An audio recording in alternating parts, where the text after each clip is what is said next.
I'd like to call the meeting to order. Welcome to the Board of Education for the School District of Waukesha. It's Wednesday, January 8th. Glad you could make it on this cold day. It is still winter, and according to our superintendent, he predicts a lot of snow on Sunday. So Saturday. So we'll see if winter returns. Please join me in the Pledge of Allegiance. I pledge allegiance to the flag of the United States of America and to the republic for which it stands, one nation, under God, indivisible, with liberty and justice for all.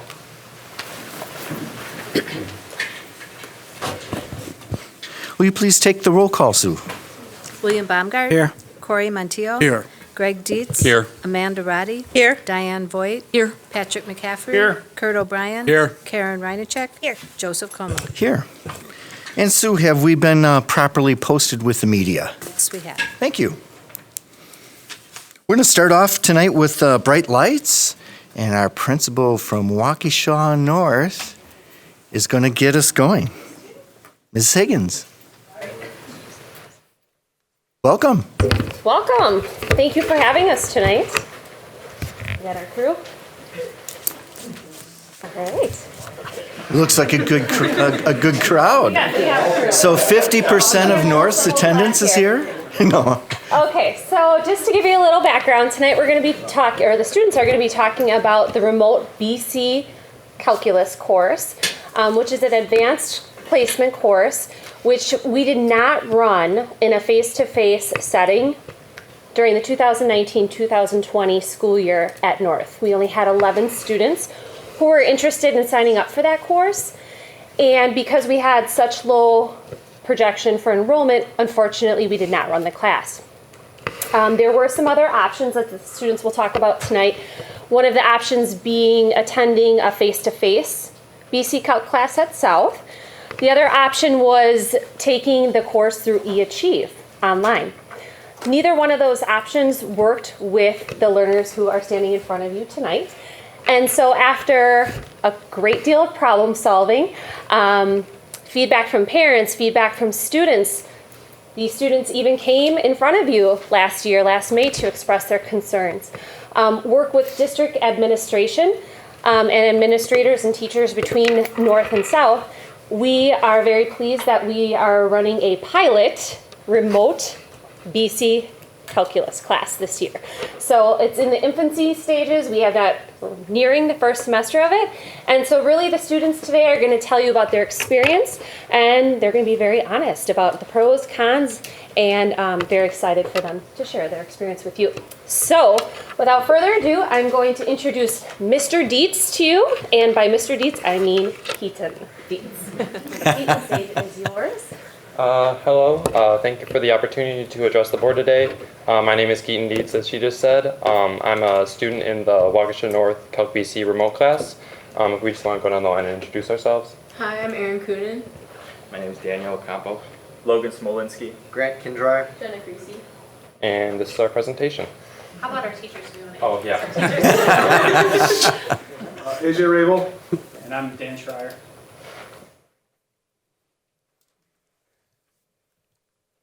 Okay, so obviously the remote class was undoubtedly the best option we were given.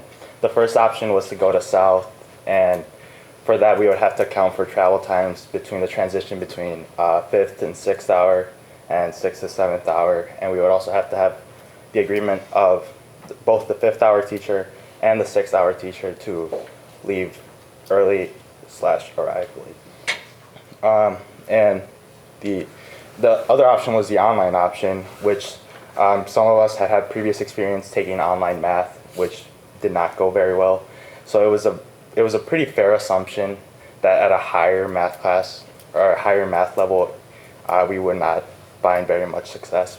But we're very grateful that the remote option was an option in the first place.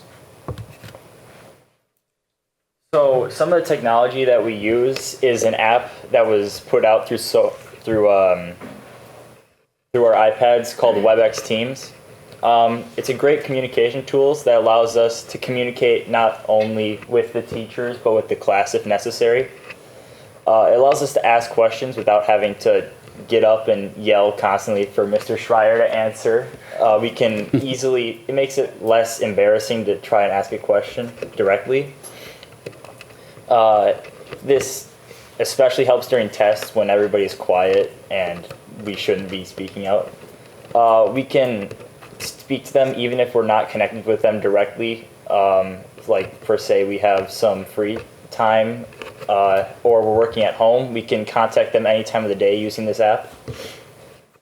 We can text Mr. Rabel or Mr. Schreier and they'll get back to us in a timely fashion, ensuring to answer all of our questions. However, occasionally there are problems such as when the internet is slow or the app isn't working properly for some reason.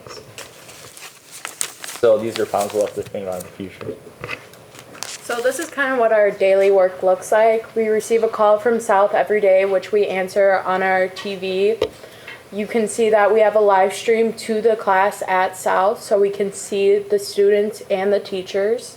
But we also get the smartboard projected as well, so we can see where their work is being written. They also get a live stream of us as well, as you can see in the bottom picture. Okay, so Mr. Rabel is undoubtedly one of the most helpful resources that this class offers, and it's very useful to have a teacher in the room to explain the content, and sometimes it's very difficult to understand as it is a math course. And he provides the answers to any and all questions that we may have without having to interrupt the self class. I personally ask a lot of questions I'd have to ask questions every 2 seconds to understand it, and he's very helpful for that. And he also often stays through the next hour to the end of the day to provide extra help to those who need it. Obviously, not all of us can attend, but those who can, it's extremely, extremely helpful. Okay, for the pros and cons list, these were just a couple things over the last that we came up with. The pros are pretty much very straightforward. It's this type of course can only be run with a very specific group of students.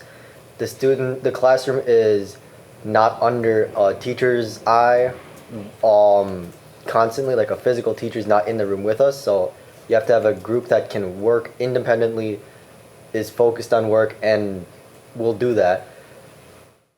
Specifically, this class is good for fast learners, as Schreier's teaching style is decently fast-paced. It moves pretty fast, and I think we've gotten to the point where we can keep up.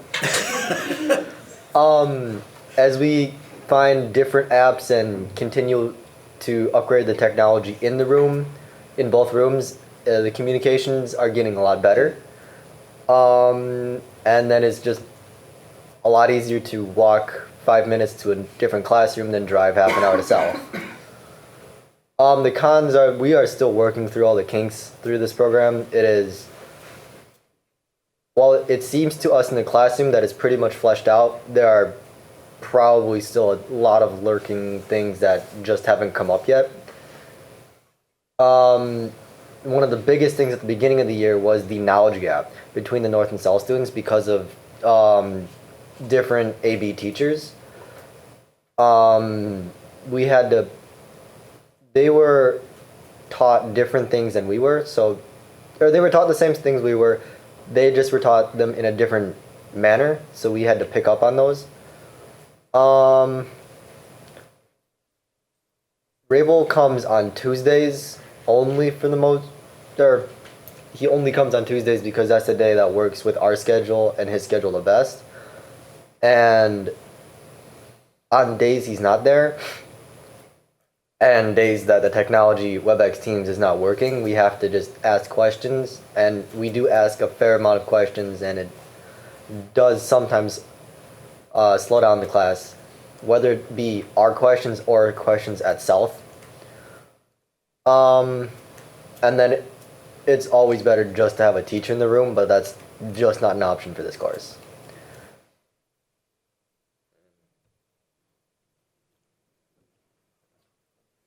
What was that? They were speaker notes. Oh. I can't see that. Sorry. It's all good.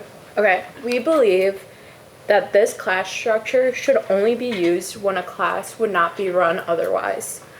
And for higher level classes only with high level students only. Are there any questions?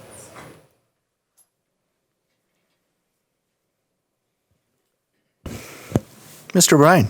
So one of the brainstorming discussions in terms of trying to resolve the issue at hand was you're kind of taking an online course with a personal instructor. That's what you're doing. You have a personal instructor that's remote, and that's kind of like an online course. It would be the same as if you'd taken an online course and you had a personal tutor to shepherd you through that online course, wouldn't it? I'd say that the difference would be is that sometimes if the schedules wouldn't line up correctly, that the online course, if I'm saying this correct, I'm not entirely sure with EHE, but I believe that sometimes it might be like recorded and then you would be able to communicate with the teacher afterwards.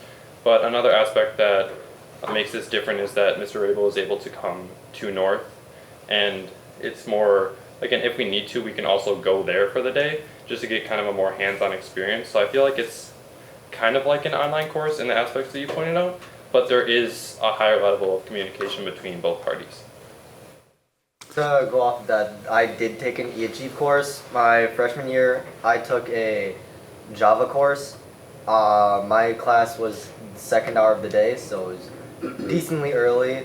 But even though it was the second hour of the day, the teacher, I think it was Angela Wick, had a first hour class that she ran a live stream from, and then that live stream was recorded, so I did not get any immediate feedback, which was perfectly fine for a Java course because I could also just go look up the information when I needed to. But for something like high-level calculus, you don't always know the terms you need to look up. You don't even always know what your question is until you're so far stuck, there's no option left. Yeah, there have been a lot of just times where we just like talked to Rabel or Schreier and we've just been like, what are we doing? What is this? Please say it again, slower. Also, we get to do a lot more collaborative learning because it's actually still a small class, so we can talk with each other, whereas EHE, we might have been split up into different hours and we wouldn't have been able to work together. So high-level algebra, from what I can see, that's a lot of trig functions. Is that correct in this particular course content? Trig functions get involved a lot of times, but we also use other various bits of calculus, like integrals and derivatives. Other questions? Mr. Dietz. First of all, I just want to acknowledge the maturity skills and overall mindset of the students that we have in front of us. I think you should be very proud of yourselves and what has been accomplished in a short time. First of all, advocating for the class itself, and then seeing it through. And even though you're working through some of the difficulties of it, you continue to persevere and have a positive attitude and move forward. Your principal, Ms. Higgins, she's done a great job with the oversight of the program, and she invites feedback from students and parents on a regular basis, which has been very helpful. When I think of your teachers, Mr. Schreier and Mr. Rabel, I think of the words commitment, extra time and efforts, leadership in an area that's kind of foreign to the district.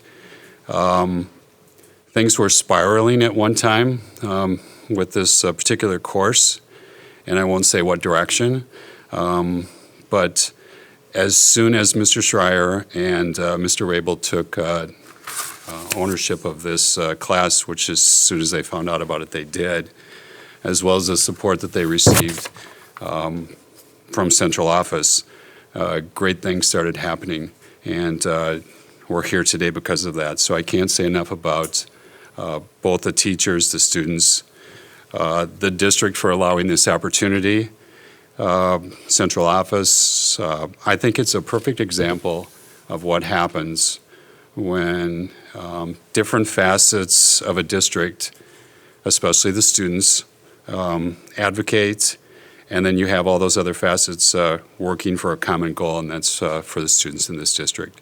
So I can't be prouder of your accomplishments. I think you guys are doing a great job.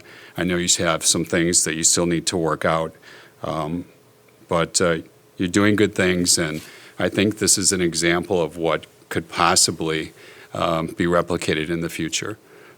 So it's kind of cool to be part of a pilot, and someone has to be, out there in the forefront, and it just happened to be you. So I just want to personally thank each and every one of you. I think it's, even though there have been a few glitches, but overall I'm very pleased with the things I hear and the progress that's been made, and it wouldn't be possible without each and every one of you and your involvement. So thank you. Yes, Diane. I also want to thank you for taking the time to come and give us feedback, because back in May, I was a little concerned, along with others, about what was going to happen with your opportunity to have this educational opportunity. And you've worked through, some challenges to make it happen, and I give you a lot of credit for that. And thank you for letting us know that it's a positive end result. Yes, Corey. Thank you. I'll piggyback off Mr. Dietz and Mrs. Voigt. You're an impressive group. One of my first meetings was when one of your parents showed up and talked about the problems that you were encountering. You're an impressive group. Your academics, your intellect is self-evident. I happen to know one of you got a 34 in your ACTs, so I won't say who, but so that's impressive. Your teachers, I knew of them before I even knew their names. Before I got in the school district, I had heard there was 2 fantastic teachers that were brilliant and doing great things in the district. I've come to learn them. I haven't met them yet. So what impresses me the most, though, is that you students had a goal. You wanted to have this happen. You wanted to take this course. And then you identified the problem. It wasn't happening. You worked with the resources you had, and you found additional resources, and worked with the people you knew that could help you. And you advocated for yourselves, and you solved it. Is it a perfect solution? No. Is it working? I think so. Can it work better? Absolutely. But that's how problems get solved. Someone has to step up and say, here's a problem. And instead of just complaining, you raised your hands and said, I can help. And you did. So not only have you helped yourselves, you've blazed a path for the future students to hopefully make it easier for them and for other students to identify issues in other classes. So you should be extremely proud of it. Not only will you learn the skills in this math class, and you talked about, I don't even know what you're talking about at this point, so so you're well beyond. You're going to do great. You're going to have great futures. But I hope you can remember the lesson that you learned and reflect on it when you're older and say, look, that's how problems are solved. Identify the problem, put your best foot forward, work with people who are like-minded, and solve it. So equally impressed. And to your teachers, too. Hopefully I get to meet you. Fantastic job. It's what we hope for and what we, hopefully that is the standard. So congratulations and good work. Anybody else? Mr. McCaffrey. Just wondering if there's any comments from the teachers. It's working. Schreier certainly needs far Come more. up to the microphone. Sure. There's a microphone. I was really hoping to behind speak here. I think Schreier deserves a phenomenal amount of credit for this too. While I get the face-to-face with the North kids, there's also 35 kids at South that, he's obviously planned this course and does the instruction and does a phenomenal job. So much so that I learned it from him far better than I learned it in college. So he's doing wonderful work already. It's just great to have been able to put a spotlight on him for the North kids to see.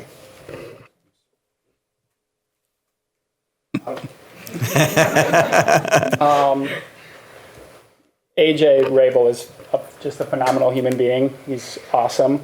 But these kids are so incredible. He gave us an opportunity to work with 8 amazing students, and they stepped up. The work they do when we're busy helping South kids or not in the room, or Mr. Rabel's somewhere and I'm somewhere, they work together, they collaborate better than any group of students I've seen. They teach each other, they ask good questions, they are just a phenomenal group of students. So you should be really proud of the product that wasn't created this year. It was created through, 16 years in the school district of Waukesha. So very proud of these students, and some of them I'm seeing for the first time because I'm always on TV. They thought I was 5'2", because I'm on the TV. But they're just a phenomenal group. You should be very proud. So, Dad?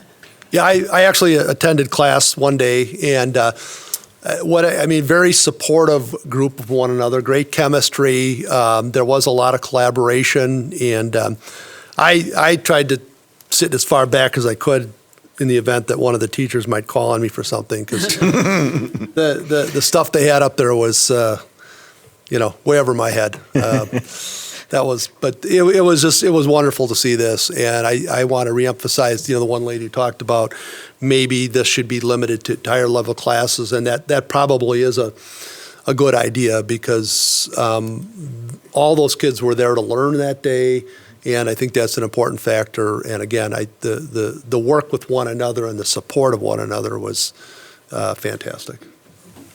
Kurt?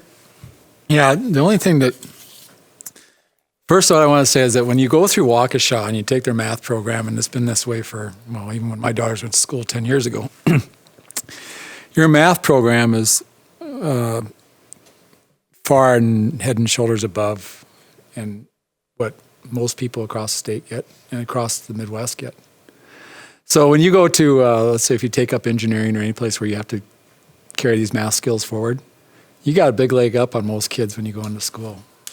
And basically, when you do engineering, your math GPA ends up being your engineering GPA. So it's good to have these type of courses at Waukesha, and it's good to make them effective and useful. And of course, I was a big advocate for trying to solve the situation that we had at North.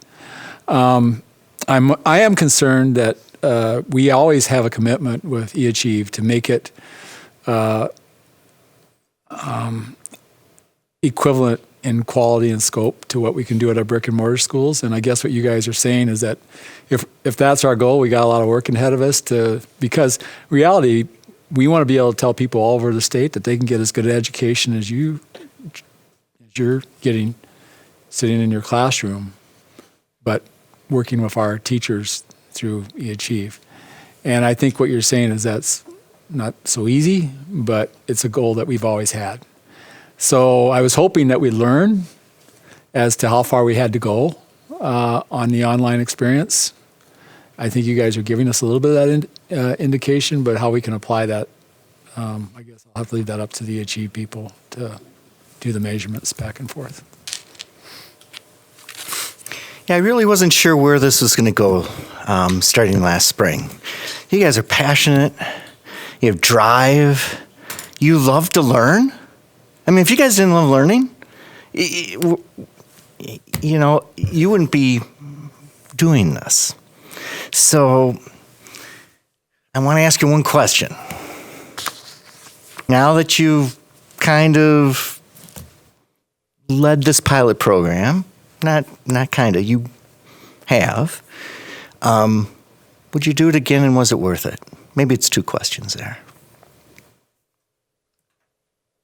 The same context that we had in the past spring/fall area, I would have taken this remote course again. Considering the classes I had around what I was taking, such as I'd miss out on part of my band class after the remote class that I take, I would consider this still my best option. Anyone else? Out of all the options we were given after the course was cut, this was certainly the best, and I would do it again. I would recommend it as an option in the future. I would only do this again if I had these two teachers. With anyone else, no. Okay, fair enough. Nice. Yeah, well, and I appreciate your honesty. You guys have come a long ways. You should be proud of, as others have said, you should be proud of what you've done. You've taken a situation that we can't avoid. This situation will arise again. We will have times where we do not have enough students that sign up for a course. That just happens. That's a fact, and it will happen again. And you guys were good leaders, and you're good problem solvers, and you're going to carry that forward in the future. And we wish you all the luck in the world, and thank you for sharing with us tonight. We appreciate it. Yeah, Grant. I have one more thing. On the topic of eAchieve versus this, the really the only thing that this has up on eAchieve is the ability for a teacher at this point to come to North or for us to go to South for the class. Otherwise, it truly is just a remote class. It truly is just an online class. Well, the principal of eAchieve, Mr. Nedesheim, is here. I don't know, Rick, if you want to stay a little later tonight, and but feedback, I'm sure Rick will welcome feedback of any sort that you have. So thank you for doing what you've done. Good job leading.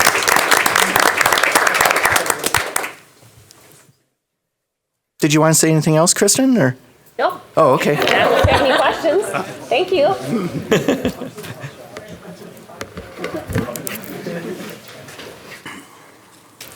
What an impressive group of students. Wow.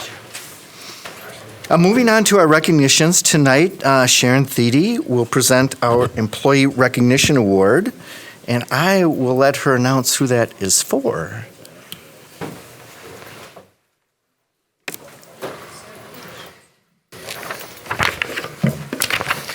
Hello, good evening.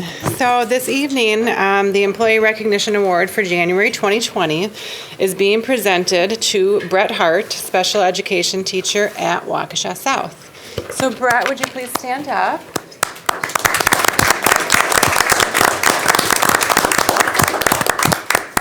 So Brett started in the school district of Waukesha in November of 1989. His many nominators said he's an outstanding teacher and colleague.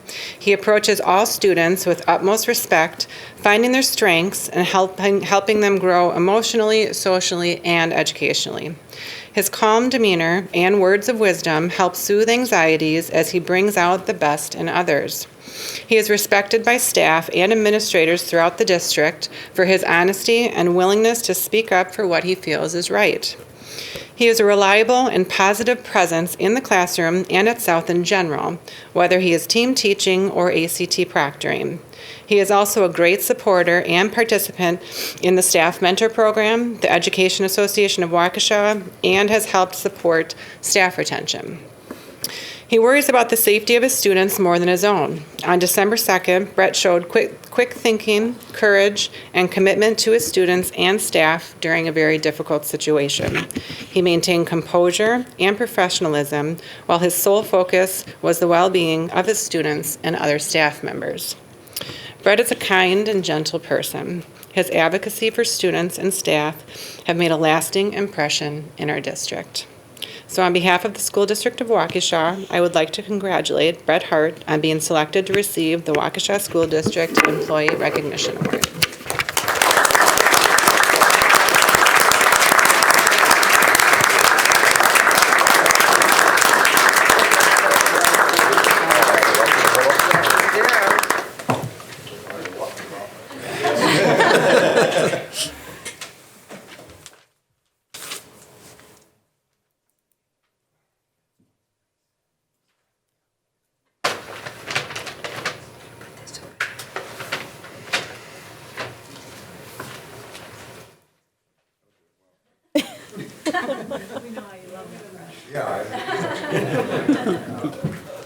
It's up to you.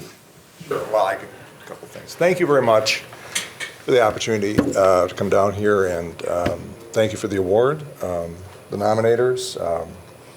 I just was where I was when things happened. So there's nothing spectacular about that. I'm just happy to be part of the South family.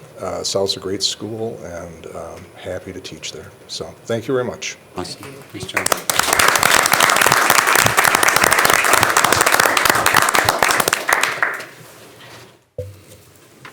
Thank you, Brett. I'd just like to say, there's so many good things that Brett does for our district, and I just want to add that we deal with him a lot in the compensation stuff, and he's such a positive influence on our school community. We talk about the one incident, but once I realized who it was and all my dealings with him, it's an award that's well deserved, well beyond that single incident. Right. I mean, he's just a pleasure to be around, and what sometimes is a hard situation to understand. So anyway. Thank you, Kurt. Moving on to the section of our meeting where there's an opportunity for citizens to. You know what? I did that last week or last month too. How about if we have John Paul Bunn and Natalia Judge come forward electronically? Okay. And talk about eAchieve. Thank you. I just need to do a little screen share here, although there's not much to see today, but I'll explain in just a minute. And I need to tweak one other thing. There we go. John Paul, can you hear okay? Can you hear me okay? Yep, I hear you. Great. If the board has questions, I will relay them to you because I know their questions to you will be a little bit hard to hear. We were expecting Natalia Judge to be here as well tonight. She was with us putting final preparations on the outline, but for some reason she's not here, so we hope everything's okay with her. But that was certainly the plan. And John Paul's webcam is on the fritz today, so we get to hear him.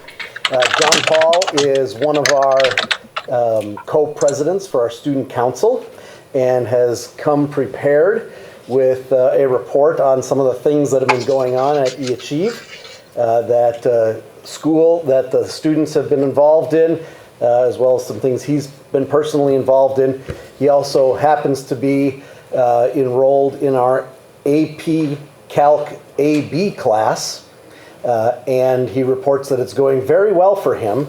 I asked him to share a comment or two at the end about why it's going well for him. So, John Paul, would you go ahead? You can go through your notes and your report, and when you're done, if the board has any questions, I will relay them to you, and then you can respond. Take it away, John Paul. All right. Thank you very much, Mr. Nettesheim. Firstly, the Student Council at eAchieve has been very active in the past few months especially. Recently, we've been working very hard to translate our monthly newsletter into Google Sites, which makes it much more adaptive and easier to understand than when it was in Google Doc form. Additionally, we've been encouraging students to participate in what we call unofficial clubs. This way, students can create their own organizations within eAchieve through our e-lounge, and especially recently we've started the debate club here at eAchieve, which has been going very successfully as far as I know. Most of that is on Natalia's side of things, but otherwise, yes, going very well. Additionally, we are organizing numerous events for eAchieve students, such as reading marathons, Spirit Week, and ice skating. These events are upcoming very soon. Additionally, Natalia and I have been working on a box tops instructional video.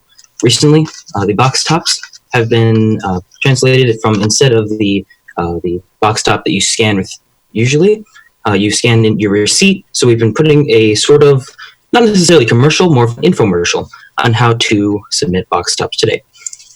We've also been encouraging volunteering more and more for eAchieve students, since locally it can be sometimes difficult because eAchieve is not necessarily 100% local school. We are all across the state. So encouraging students through eAchieve to volunteer, we can find more outlets for them to participate. Additionally, we have some events coming for eAchieve students.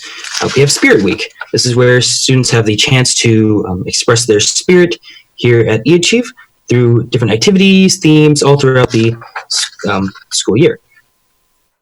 Additionally, we are going to be going skating to the Petite Ice Rink. So this, as far as I know, that has been organized with Mrs. Eveling here at eAchieve. So most of the information is yet to come, but as far as I know, so far so good. MathCon. MathCon is coming up. We have 11 students registered here at eAchieve, including me. And the top 1,000 here, this is their thrilling competition broken down to rounds. Top 1,000 students are invited to the finals in Chicago, which will take place in May. There are qualifying tests and competitions before reaching the finals. EGF has had students who have reached our finals, top 10 finishers, and we've even had a first place finisher. During the fall, we had our annual Devil's Lake hike. Over 100 students gathered, played some yard games, learned about geology of the area, and we hiked around the lake. It's a very popular event here at EHE. Everyone loves it, including me. And it's just awesome to get to meet all my teachers and everyone there. So right now at EHE, we have 785 full-time students enrolled. There are 820 part-time students. So EHE is a wonderful school for everyone, but especially for those who have a crazy schedule, seek a new environment for schooling, athletes, students completely dedicated to their academics, and more.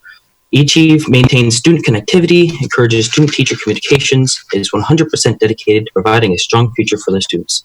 So this has been especially helpful for me since I am a part of the ECCP program, Early College Credit, which allows me to go to part-time college classes, essentially dual enrollment, while still going to EHE classes. So without there being a mixture of schedule issues, I'm able to attend my EHE classes, go do recordings, and even if they do overlap, I'm always able to get my classwork done. Regarding AP Calculus AB, the structure of the class has been very nice for me as the aforementioned aforementioned ECCP program. I'm going to be taking another math class through that program, and because calculus is structured in such a way that I can take the class, watch the recording, and then proceed onto my assignments, and without necessarily having a timetable for when that needs to get done, other than, of course, the end of semester, that allows me to work around the college schedule. So now I can have all of my work done neatly, quickly, and succinctly. Thank you. What questions might we have? Kurt? I have more than I should. What's your resident school district, John Paul? John Paul, the question is, what is your resident school district? I'm in Stevens Point area. Okay. When it comes to the calculus AP program, you're working with one of our educators, right? There's an educator involved from Waukesha? The question is, you're working with a teacher from EHE, right? Yes, I'm with Jim Shanklin. Okay. So do you interface with that educator one-on-one at times?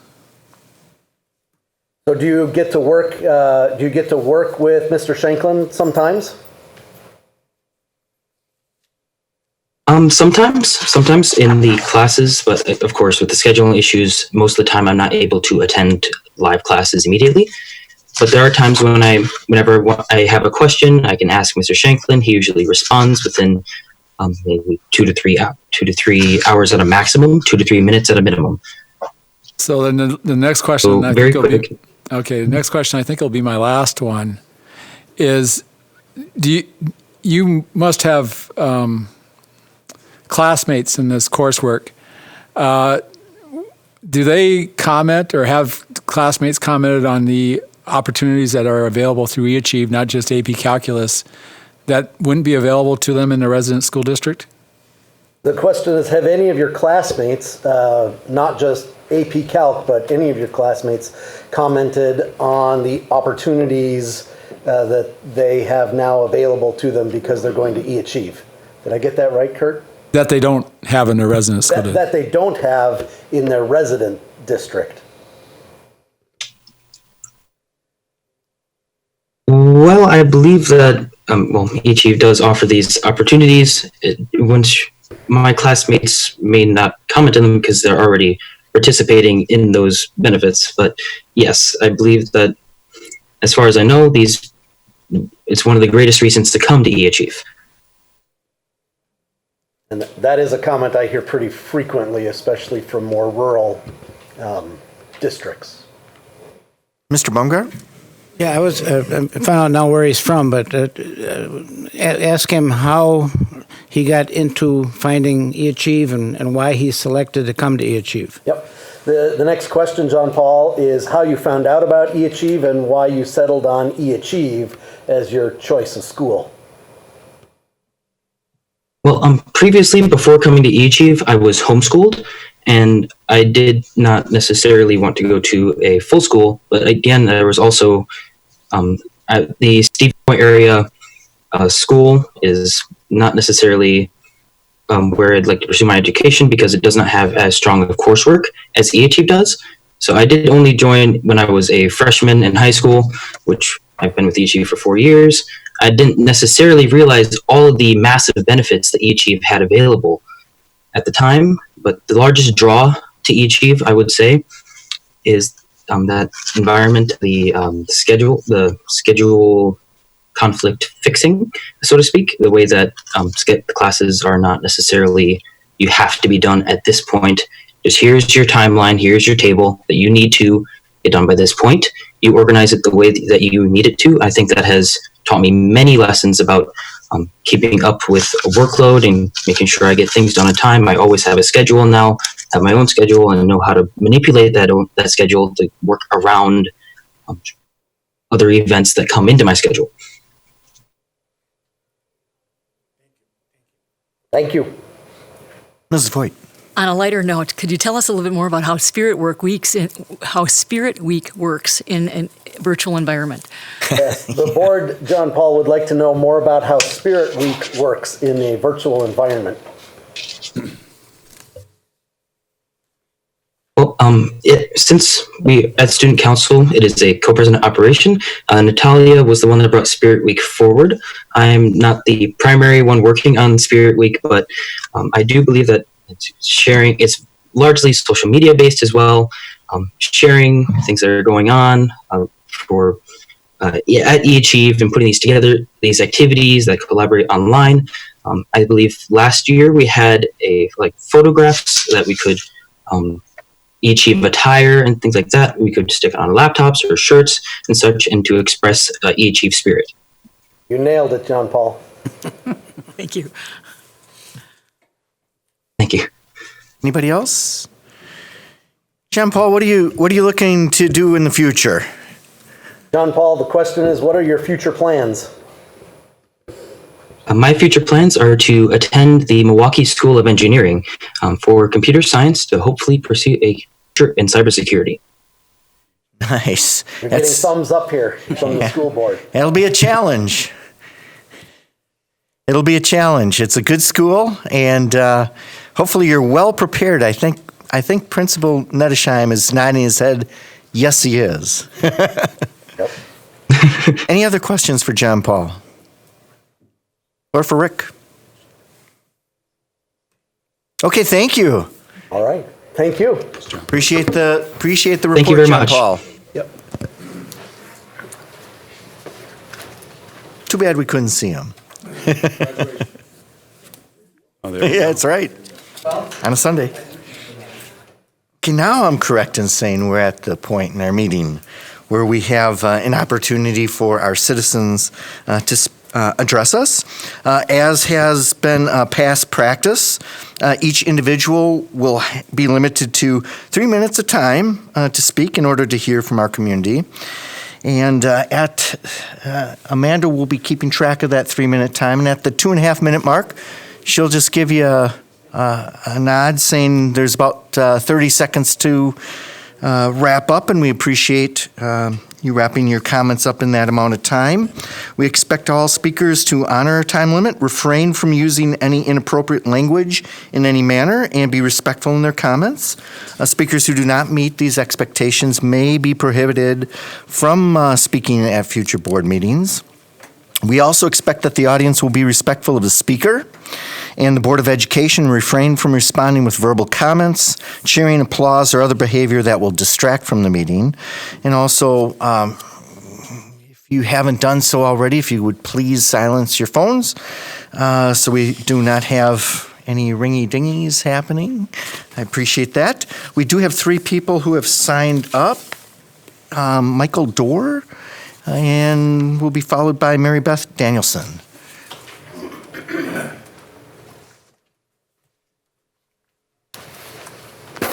Good evening. As noted, my name is Michael Durr. I'm a resident of the town of Waukesha, a board supervisor there, and a member of the TIF Joint Review Board that you're considering this evening. I'd like you to thank you for the opportunity to speak to you tonight. The town of Waukesha will hold a public hearing on the latest rendition of the project plan at the town hall on January 9th, tomorrow evening. The meeting will begin at 6:30 p.m.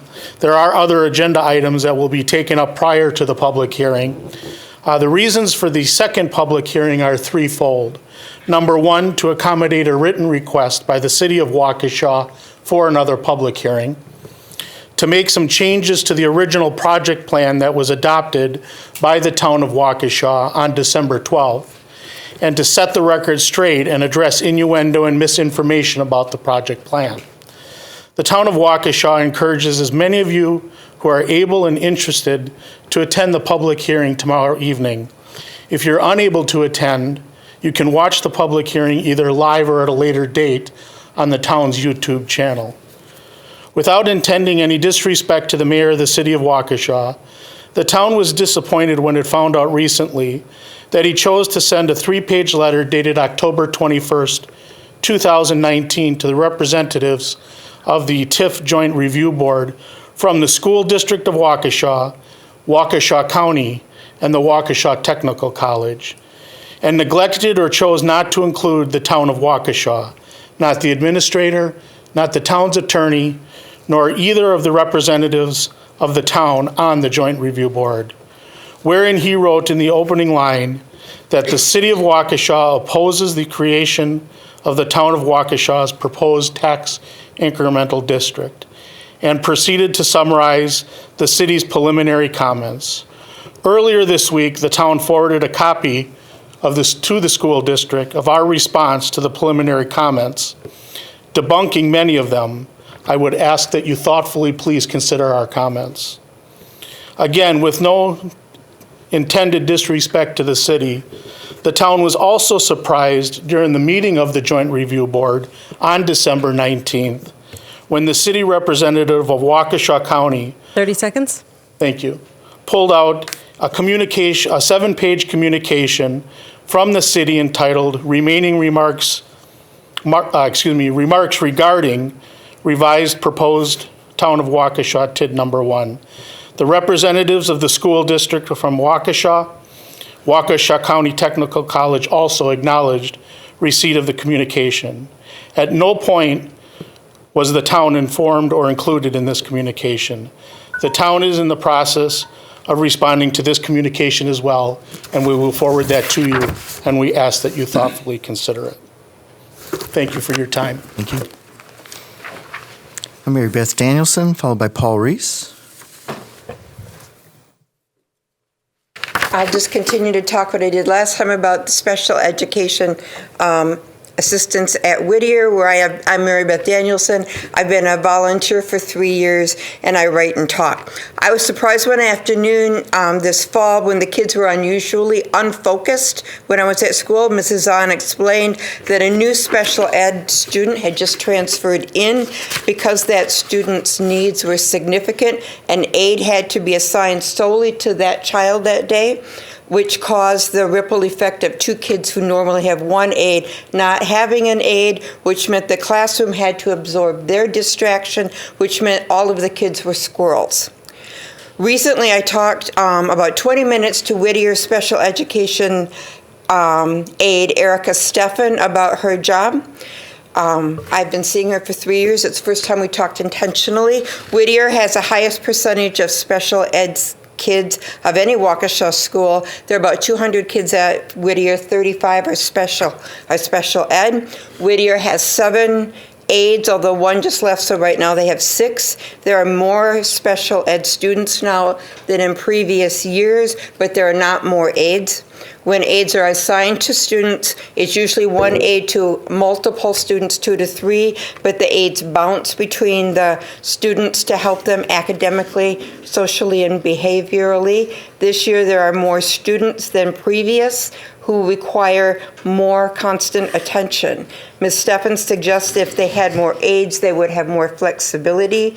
When there are not enough aides to integrate kids into their designated classroom, then they are kept in the special ed classroom, which makes the school function but keeps the kids out of the classrooms and that mainstreaming. The biggest issue, she says, is burnout. Aides are ready to educate students. They have the education, they know what they're doing, but often they end up just keeping the kids safe and out of the way of others, so it becomes frustrating. This surprised me. Aides are required to have a college degree or the equivalent of that. You probably know that I didn't. Ms. Steffens actually has a master's in bioethics from medical college, probably more education than many of us here in this room. Aides earn around $20,000 a year. So that's for 5.75 hours per day, 28 hours a week, no health insurance benefit. And that no health insurance really stopped me. By requiring a college degree and yet not offering this kind of health insurance, the job becomes, I think this is the right metaphor, a silo for partners of people who have insurance elsewhere. To me, it seems like sexism to create a professional adult job that cannot support a family. That's my opinion. That's not what Ms. Steffens said. She did say she wished there were a way for more aides could work more hours per week. It would increase their paychecks and enable them to have more hours to teach. Please I asked about positive things. respect our time limit. Pardon? The 3 minutes are up. Okay. Appreciate it. You can get additional information by getting it to Sue, and Sue can Okay, there's only 2 paragraphs left. can so. pass that around to us. We'll all get a copy of it. Thank you. Mr. Reese. Good evening. I want to talk again about December's Ford exam, or December's TLC meeting, which was about the Ford exam that Amy Rebel gave a presentation on. There was a number of things in there I didn't get to last month and didn't have time. She gave statistics on the percentages of efficiency or above on math, ELA, science, and social studies. 49.4 on math. This is 4th grade. 44.9 on ELA, 51 in science, social studies 51.3. But all these numbers don't really tell you where they're all at. Which ones are proficient in all things? It only, some can be proficient. You can have 50% proficient in math and 50% proficient in social studies. And the ones in social studies may not be at all proficient in math and vice versa. It doesn't say what percentage of students are proficient in all things, because proficiency is what gets you on to college. So if you're not proficient in math, but you're proficient in social studies, it doesn't really tell us where all our students are at, what percentage are ready to go to college and not need remedial courses. They may not need remedial courses in math, but they may need them in social studies. That was one thing. Another thing was the years that we were looking back, and it was 4 years. I listened to the meeting 3 times, so I knew what the comparisons were. It was 4 years we were looking back in math, ELA, and social studies. But science was 1 year. And here's the problem I have with this, is we're told that we have proficiency ratings, but we can't look back because we changed the test. But we're told what a level of something is. And if we're told what a level of something is, you have to have a comparison. You have to have a line of knowledge here that you're judging it by. So you can't say, well, my kid was proficient in math last year, he got a proficiency, and he's getting a proficiency in math this year, but we can't compare the two, which is proficient or not.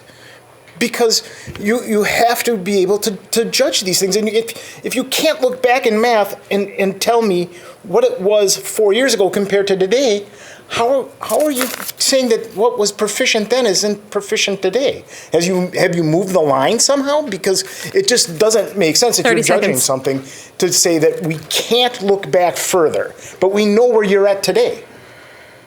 How did you know where we were last year? It doesn't make sense. Anyways, thanks. Is there anyone else in the audience that would like to address us that did not sign up? Okay, thank you. Thank you for your comments. Moving on to our minute approval, we do have 2 sets of minutes, December 11th, 2019, our regular board meeting, and December 18th, 2019, we had an executive session for expulsion. However, there is an exception to that. Minutes are fine. Minutes are fine. Do I have a motion for approval of the minutes? Moved by Mrs. Reincheck. Second by Mr. O'Brien. Any discussion? Modifications? Corrections? Okay, Sue, please take the roll call vote. Corey Montiel. Aye. William Baumgart. Aye. Patrick McCaffrey. Aye. Karen Reinacek. Aye. Kurt O'Brien. Aye. Amanda Roddy. Aye. Greg Dietz. Aye. Diane Voigt. Aye. Joseph Como. Aye. Passes 9-0. Sue, thank you. Moving on to our communications. No correspondence this evening? Wow.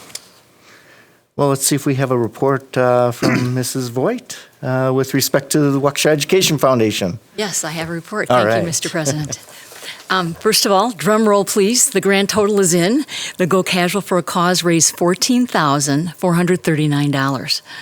Hatfield Elementary was the highest fundraiser at the elementary level with $1,060, and North and South battled to the end with each school raising over $1,400.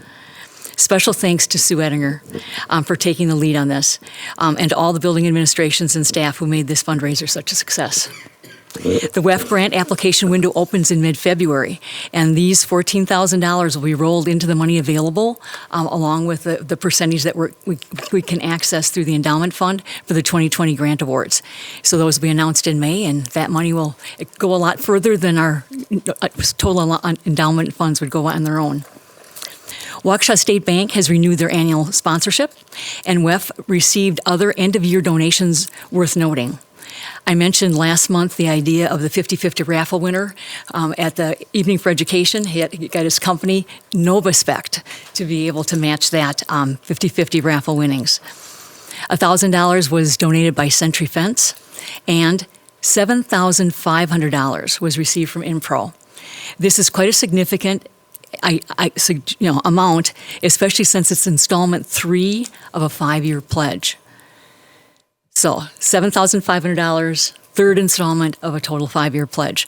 That generous $7,500 is definitely worth a shout out. Thank you to Impro and to each of the others for their generous end-of-year donations. We also received funds that go into our scholarship funds that are available at the Waukesha County Community Fund organization. Thank you to Sue Lewis and the others for supporting the South Orchestra Fund and the South National Honors Orchestra Scholarship. And thank you to Mr. and Mrs. Mike Duckett for $1,500 and Bill and Joanne Holzman for $1,000. So at our January meeting, the WEF board voted unanimously for the approval of the nomination of Summit View principal Garrett Chesky to the WEF board of directors. Garrett started out as a teacher advisory member to the WEF board, and he has done a great job taking the lead on our annual WEF Wellness Fair for the last few years. If any of you have gone there and seen the booths that are set up, he's been pretty much the one-man organizer of that event. Even when he was having his other things going on in his personal life, he made that a very, very positive success. WEF is looking forward to the January 20th Waukesha One Show Your Colors Day. That theme of the day-long event at West is going to give us a chance to recognize each teacher who has ever been creative and written a WEF grant since 2004. The theme is Show Your Colors, Create, and we plan to give a string of colorful beads to each teacher and administrator who supported any writing of grants since 2004. So we should see a lot of color there because there have been a lot of people that have shown that creativity over the years.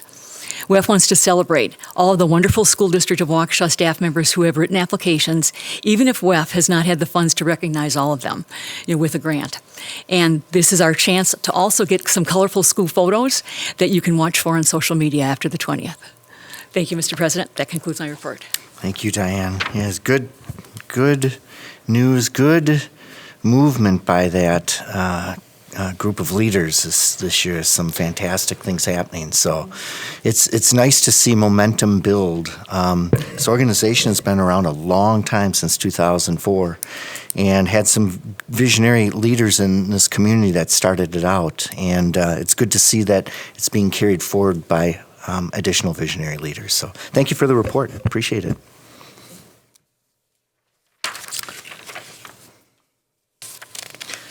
It's time to hear about our charter school and program report given by Mr. Bungard. Thank you. That's just several things to report on tonight. First off, from the AVID program, from Chris Higgins, I'm going to read this comment. I'm proud to announce that North has once again been recognized as an AVID certified site for the 2019-20 school year. North was awarded the status for meeting the AVID implementation expectations and submitting the required data documentation that supports the program effectiveness and student progress. As you all know, this is not work that can be done in isolation.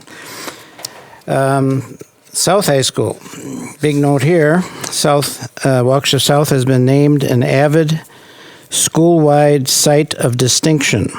This is the highest rating that a school can achieve within the AVID certification system. South is only the third high school in the state of Wisconsin to reach this status, others being at Homestead and Madison East. AVID school-wide sites of distinction are recognized for implementing AVID with high levels of fidelity and demonstrating that AVID positively impacts students across the entire campus, not just within the AVID elective class. There's a lot of data that Amanda sent with this, and I'm going to put that in the packet for Friday rather than have you reading you percentages for the next 5 minutes or so. So Susan already talked about, we'll get it to you. You get to read it then, though, right? Okay, thank you. Stepping down to the elementary schools, Lowell is mentioned here because, and by the way, you probably saw this on Connect last week, but it's important the public hears things like this as well. WISN TV, Channel 12, the top 12 stories that they put together included Lowell elementary students performing the national anthem and the sign language at the Brewers game this summer. This is not the first time that they've performed this, and they've done other performances besides at the Brewers. Evidence of a real community. That concludes my report. Thank you, Mr. Baumgart. Always good material. Fun stuff. Moving on to our consent agenda. Darren, did we receive any public gifts? Yeah, 3 gifts tonight. Bethesda Elementary received 2 $500 Amazon gift cards from Susan Wagner to purchase classroom resources and/or furniture. North High School received $1,000 from Karen Olson to be used for field trips for AVID students.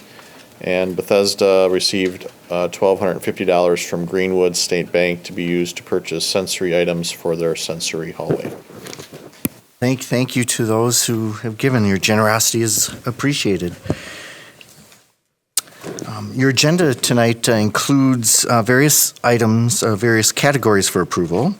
Any board member that wishes to have something set aside. I'd like to have all the student discipline, all of them set aside, please. We actually had that planned, and we will be doing that, handling that in closed session. The items for approval do include the decisions of the expulsion panel for the 18th and the 7th, but we will cover those in closed session.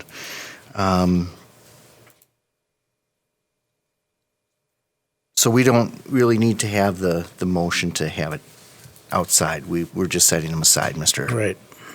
Mr. O'Brien, yeah.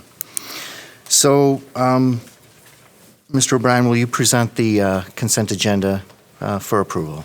All right, I guess I could do that. Earlier this evening, the Human Resources and Compensation Committee approved of 6 retirements, 2 resignations, and 3 new teacher contracts. The information was provided in your packet, and an addendum was placed at your desk. I move the consent agenda be approved as amended. Is there a second to that? Second. Any discussion?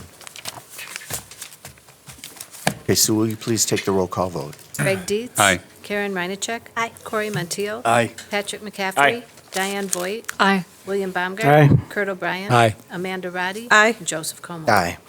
Passes 9-0. Sue? Thank you, Kurt. Moving on to the superintendent's report given by Dr. Gray. A couple things as we are moving into our cold season. It doesn't seem like it, but we are into January. So again, just a reminder that for school cancellations, we look at a minus 35 sustained wind chill as the benchmark. And in terms of snow, we look for it's got to be a warning, a winter weather warning as opposed to an advisory.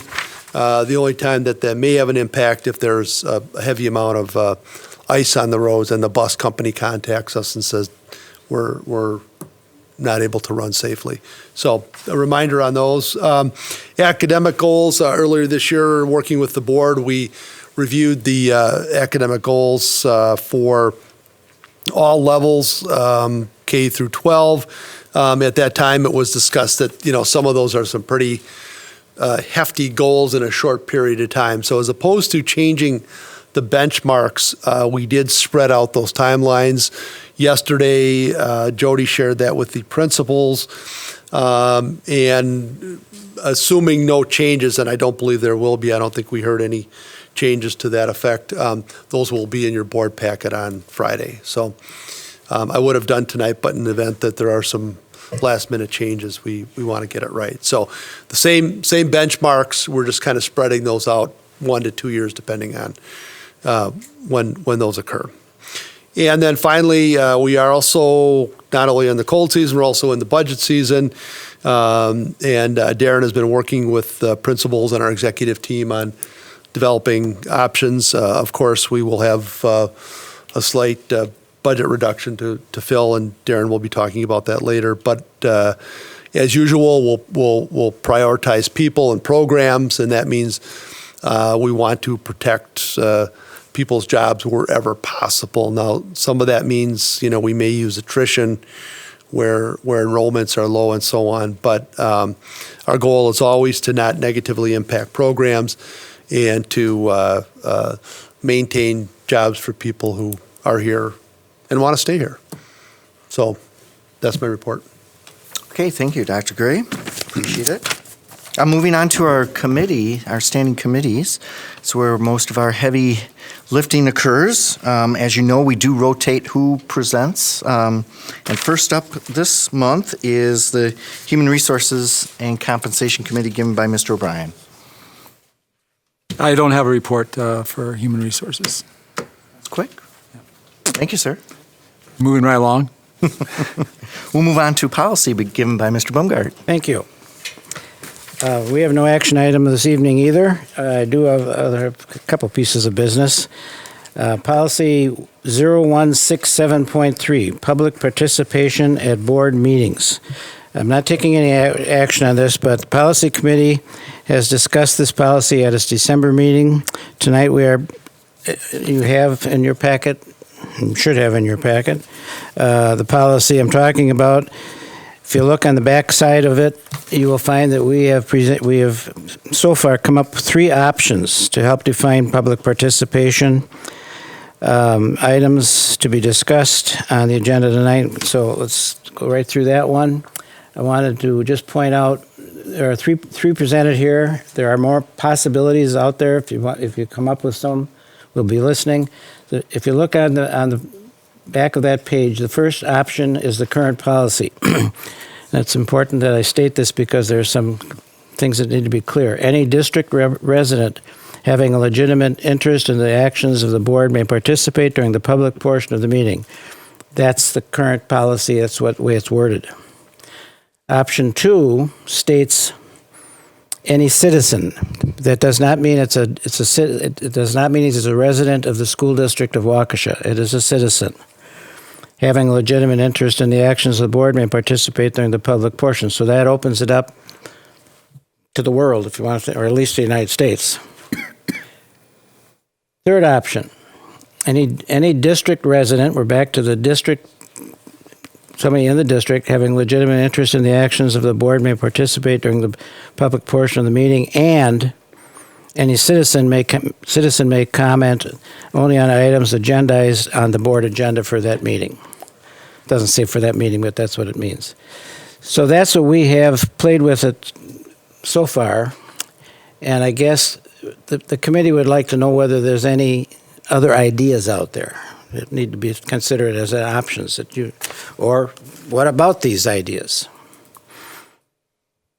Mr. Bryan. I'm really interested in commenting on this. I want to make sure, though, it's listed as an information item. Are we allowed to discuss this? Yes. Well, we have opened up. We're going to talk about that a little bit later. We've opened up information items all along to comments. Okay. I just want to. We could have called this a discussion or an information. I hope you just go with it. Okay. So I did watch policy, which is not something I do very often, but I thought I should watch it this time because I thought this would be pretty interesting to see the discussion. We're thrilled. Yeah. It was a very interesting discussion on this. What I didn't gather from, obviously our current policy doesn't really comply with what we really do. That's correct.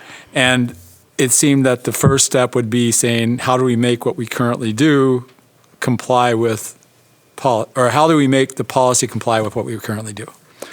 And option 2 is one attempt to do that, in my mind. Any citizen having a legitimate interest in the actions of the board may participate during the public portion of the meeting. Then on J, where it says about the 30-minute limit, we never had a limit before. So if you're going to comply... We're going to come to that one. Yeah, if we were going to comply, then again, that would be, we'd either drop the 30-minute limit or I guess the other stuff that allows us to extend it are considerations, but we could drop it. Because we've never really had a limit before. But we have in practice. We've had it in print. But never in practice. We never really enforced a limit on it in practice. It depends on the board president. Maybe he thought he enforced it, but so I think, as we said before, I'd err more in terms of allowing people to speak. I mean, even like tonight, we had 2 speakers, or actually 3 speakers. They all had things to contribute that was of value to us. And then some of the questions during policy was, well, was it on the agenda? Is it business of the board? All these types of possible restrictions that we could put on people. And I just don't think we should be putting restrictions on people other than how they present, which we already have, which is in the preamble to the discussion.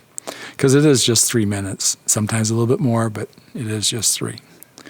So that's kind of where I'm coming from. I'd like to see us to be as willing to allow people to present, because let's just take, and I know it was brought up as an example, school resource officers. I knew we didn't want to have a work session. I knew we probably weren't going to take it much further, but I did want to have a couple people come in and use that 3 minutes to present their perspective on it. And they weren't residents of districts, but they did have some background that I thought was worthwhile to the board, even though I knew it wouldn't change anything. It was a good piece of information to put in front of people. So it does give an opportunity for people to come in and do things, and in a constructive way. And I think most people do it that way. And it also encourages people to come to our board meetings, and then they get to see bright lights and all the other great things we do in our district. So I think the more we encourage people to participate in that process, the better off we are as a district. And the more we make that a positive experience, the better off we are as a district. So, thank you. Anybody else?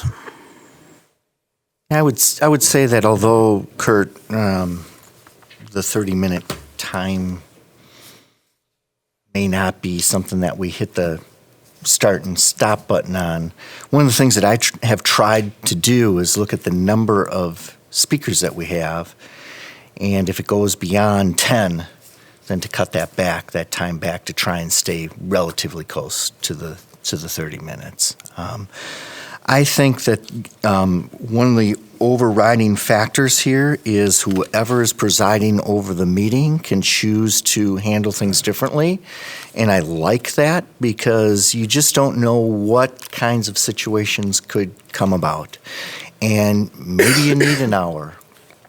Maybe you have a situation where something happens and you want to discontinue the comments. It's just, we're just going to stop because of maybe the behavior of the audience as a total. So further down in the presiding officer, if you look at I, number 5, the presiding officer kind of can take the pulse of the meeting and figure out what he or she would like to do with that. So I'm advocating to keep that flexibility. Let me just add something, because that conversation has also taken place on that issue.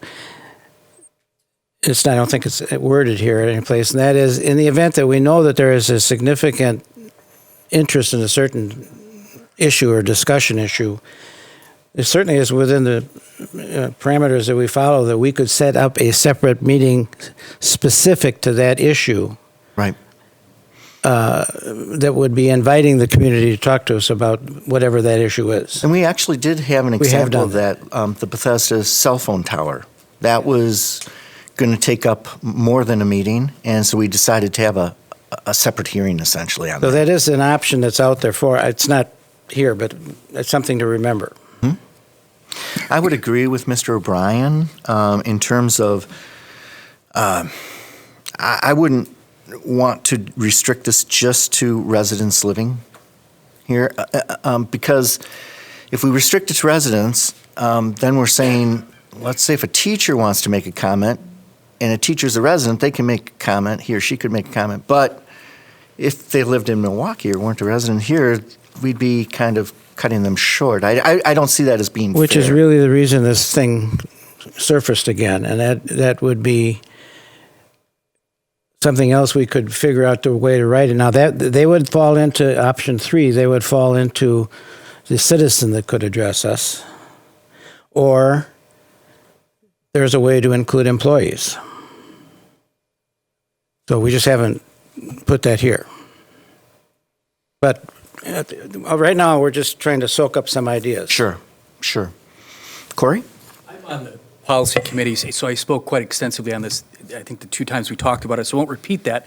But as to your comment, I would respectfully suggest that if people who come here anticipate that they're going to have a 3-minute section to speak, especially students, and I get the idea to make it efficient and try not to go past the 30 minutes, but I would hope that if they've taken the time to, in effort to rehearse and write their comments and plan for 3 minutes, if they're told somewhat at the last minute due to a lot of people showing up that they've got to restrict that, that's sometimes difficult for people to do. So I would suggest respectfully that we err on the side of letting them speak. If there's a overwhelming amount of people, my gut is to let them speak. If it takes more than 30 minutes, if it's going to be the South Tower issue, which I wasn't on the board, and it's going to take hours, then I fully support having a separate meeting so we can allow everybody to speak, because just functionally we need to complete the meeting. But I think if people take the time to prepare their comments, or even do it on the cuff, that we're an elected board, that we should sit here and allow them to speak. I think your comment is well made, though, and well taken, though, that the presiding officer of the meeting has the discretion, and I'm confident you would do that, officers. But I would just make it known that I think it's important to recognize that a lot of time and effort goes into those, and I know you know that, and I'm not suggesting you don't. But and it's also fair to others, though, who prepare too. If everyone's cutting, you're trying to be fair to everyone. So if you cut everyone back, So let's say you start out and you say, we're going to cut back to 2.5 minutes, and let's say there were 3 individuals that did 2.5 minutes, and then there was this group that prepared well, and they wanted their full time. It's hard to say, well, but now they get the full amount of time, but so the first 3 folks would be feeling like, oh, hey, well, I could have used my extra 30 seconds. So, but I understand what you're saying. I think in the spirit of the discussion is, and I heard this from Mr. O'Brien, and I think this is what I'm hearing from you is we want to hear from our community, and that's important. I also hope that our community understands that this is not a dialogue. This is a time to listen, and not a time to dialogue. We use The rest of the meeting, if you were talking on a specific point that was agendized, we can bring up those comments during that part of the meeting or at future agendized meetings, or if an item is agendized in the future, we can talk through that. And we also we make ourselves accessible to the community via email and phone. So if you ever wanted to have pick up on a conversation that goes beyond that 3 minutes, we allow that too. So Now, we're using the term community here, repeatedly using the term community. I'm not telling you this is my position. I'm just saying this. Remember, the community is the taxpayers. The community is not people in Milwaukee. It's not people in Menominee Falls. It's the people that are paying our taxes, supporting this business, so to speak. So you needed some comments on speaking to that. That's one of the reasons it's separated here between on option number 3. Okay. Mr. Bryan? Okay. I think the presiding officer thing is we want to keep that. I also think that we want to leave the board president with the latitude to make the decisions they've traditionally made, which is changing the minute time. Obviously, they know that sometimes that creates tension, and look, that's part of being board president. You got to have a thick skin, right? Personally, I'm kind of along with Corey. I don't like to see any restrictions, but I believe the board president should have that right. I would say, if we have a lot of people here, it's important that those people have an opportunity to speak freely and present their viewpoint, because there's obviously something that's stirring in the community. And we're talking about, that's when there's a lot of people here, it's a group of community people, generally speaking, that we give them that time to speak.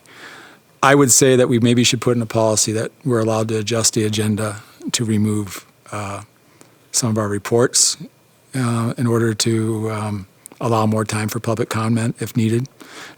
We do have reports that don't necessarily have to be given at every board meeting. And if that needs to be bypassed to create more time for public comment when we have these big public comment sessions, I think we should be willing to do that. I think public comment's more important than some of the reports we give, and we should be willing to accommodate that as much as possible. Long meetings, I guess, sometimes are part of the deal, but we need to be able to be flexible. And certainly, I don't want to restrict it to the so-called community as being taxpayers. The community is served by whoever provides information in that public comment section, no matter where they come from. So, other comments with respect to community and how to define that? Ms. Reincheck? Thank you. How would we, and specifically our administration, determine what reports would get cut at the last minute during the meeting that are agendized? How would we do that? We have to stick to our agenda, so that's not possible, is it? Or they'd be saying, okay, well, we can cut this off at F and F, and someone else would be saying, no, we actually need that because this is coming up or whatever. We'd have to have a separate meeting to figure that out. We have, if I may, we have 2 reports that aren't actionable reports. They're information reports. And the superintendent's report actually is an informational report, but we have the charter school report and we have the foundation report. And if we had to, we love to hear those reports every board meeting, but if we had to make time, if we felt that the board president wanted to adjust the agenda, and it'd be up to the board president, it wouldn't be up to us, by changing those reports out to allow more public comment time, I would be okay with that personally. Maybe other board members wouldn't, but I would be okay with that. That would give us, what, 4 minutes? Well, some of those reports run longer than 4 minutes, I can tell you. Depends on the questions, Kurt. Yeah, right. And then we've also got the option then of a community member or a resident then bringing in a professional from outside the district to speak and only just signing up as the resident. I actually just asked Sue for a paper to just look in and see what it says, and they definitely have a space here for the address and then what is it for, but as in Kurt's idea to bring someone in they weren't a resident, but if one of them was, then they could mark that and then let someone else speak. So they're going to find a way around it somehow. One thing I wanted to add was maybe on the bottom of this paper, can we write, just so you know, as of whatever policy, the school board is not able to speak back. I know that, or talk back to you, they're not I know able what you to. mean. I know Joe states it, but maybe on the sheet, as they're sitting with it, as they're filling it out, they would see that also and maybe hear about it, because sometimes they're still stunned. They look at us for the first time here and they're like, well, don't you have anything to say? And we can't. So just a We can add suggestion. that. That's simple. Thank you. Going back to the community portion, Bill, I have some thoughts on this. One, I really don't feel comfortable with some group, let's say, coming from another state, coming in here and talking to us on whatever the point is. I have a little different point of view that I don't think we should just let any American citizen come and speak during this period of time. I do think we need to be inclusive of all employees, but I don't necessarily believe that we need to hear even, from someone in Superior on a topic, because they're not a taxpayer in this school district. So, I'm leaning more towards in option 3, but if you could open that up to making sure that you include teachers that live outside. And do you read it is it read that way or not? Not yet. I don't read it that way. So that would restrict teachers who don't live in Waukesha, so they couldn't talk. It would fall into the other part, would have to be agendized items. Yeah, and Joe has a comment on that. No, what I'm willing to do, just taking the comments that you've made about trying to capture employees of the district being able to come in and speak during this time, I would be happy to consult with our legal counsel on language that would not otherwise open us up to a complaint about who we are not going to allow to speak. Okay. Because if it's any citizen, then you're opening up to everybody. If it's every community member, every resident of the district, then you're limiting yourself, anybody who lives within that. You're very consistent then in its application. But if we start getting specific to groups, I think we would want to make sure that we're not limiting in some way, then that we could have a group complain that we're not allowing them to exercise their right to speak to the board. Other comments on Corey? I think it's well made, Dr. Cook. I think we could just say any district resident or district employee. Can you turn your... Oh, I'm sorry. Speak into it. I would just say we could amend option 3 to say any district resident or district employee may solve that problem. We'll make note of that. Amanda? I would say just for brief input, because I do not sit on the policy committee, I would agree with what Mr. Montillo said to any district employee and the community being our taxpayers. If outside groups, if they have something that's beneficial to the district, fantastic. That's what our email addresses and our phone numbers are posted for. Please do reach out and share that with us. But in this designated time where our citizens, our taxpaying citizens are here to listen, I think that that time and our attention should be devoted to them. Outside sources, we're happy to hear them on our off time. Mr. O'Brien?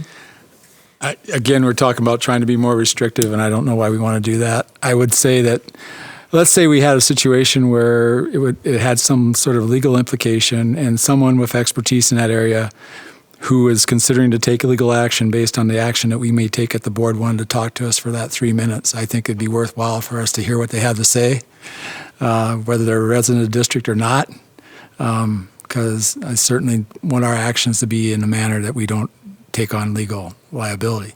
For instance, banning a book or something like that, where we have some outside constitutional expert decide they want to talk to us for that 3-minute period. So this looks to me like we don't really have a big problem with our public comment section. I mean, I've been skewered in public comments a number of times, and it's just part of the deal. And I don't see why we want to restrict it, other than the behavior, and we want to make sure people have proper professional behavior at those comment sections. But I think we'll take this back to our committee and reorient some of the words and stuff like that and see if we can come up with One other a work in progress. One other suggestion, and I don't know if you did this or had talked on this. I didn't see the policy meeting. What do our other municipalities do? I mean, what does the city do? What does the town do? How do they handle this? I haven't looked into what the city and the town does, but other school districts that I have worked in and researched, they will either have two sections, one section being for any person who wants to come in and speak on an item of the board, that being one section for public comment, and then the second section being residents of the district, the tax-paying residents of the district, being able to come in and speak to any issue that they want. Some districts limit it only to the residents, tax-paying residents of the district, speaking only to items that are listed on the board, so that there isn't the ability to speak publicly on it. So there's a variety of approaches that school districts take on it. I said it in the committee, I have no preference as an administrator in this area, only that what we do is reflected in policy and practice. And so our practice has been to allow anybody to come in and speak for the allotted 3-minute time, as long as they follow the behavior expectations, which is fine. Then I just propose that we change the policy to reflect that. So that's been, I think, the genesis of this conversation for us, is just make sure that the policy is representative of our practice. Okay. Ms. Reincheck. Thank you. Just thinking of, I just took my son to his friend's house in Brookfield, goes to school with the twins, and they go to our engineering academy and went through STEM.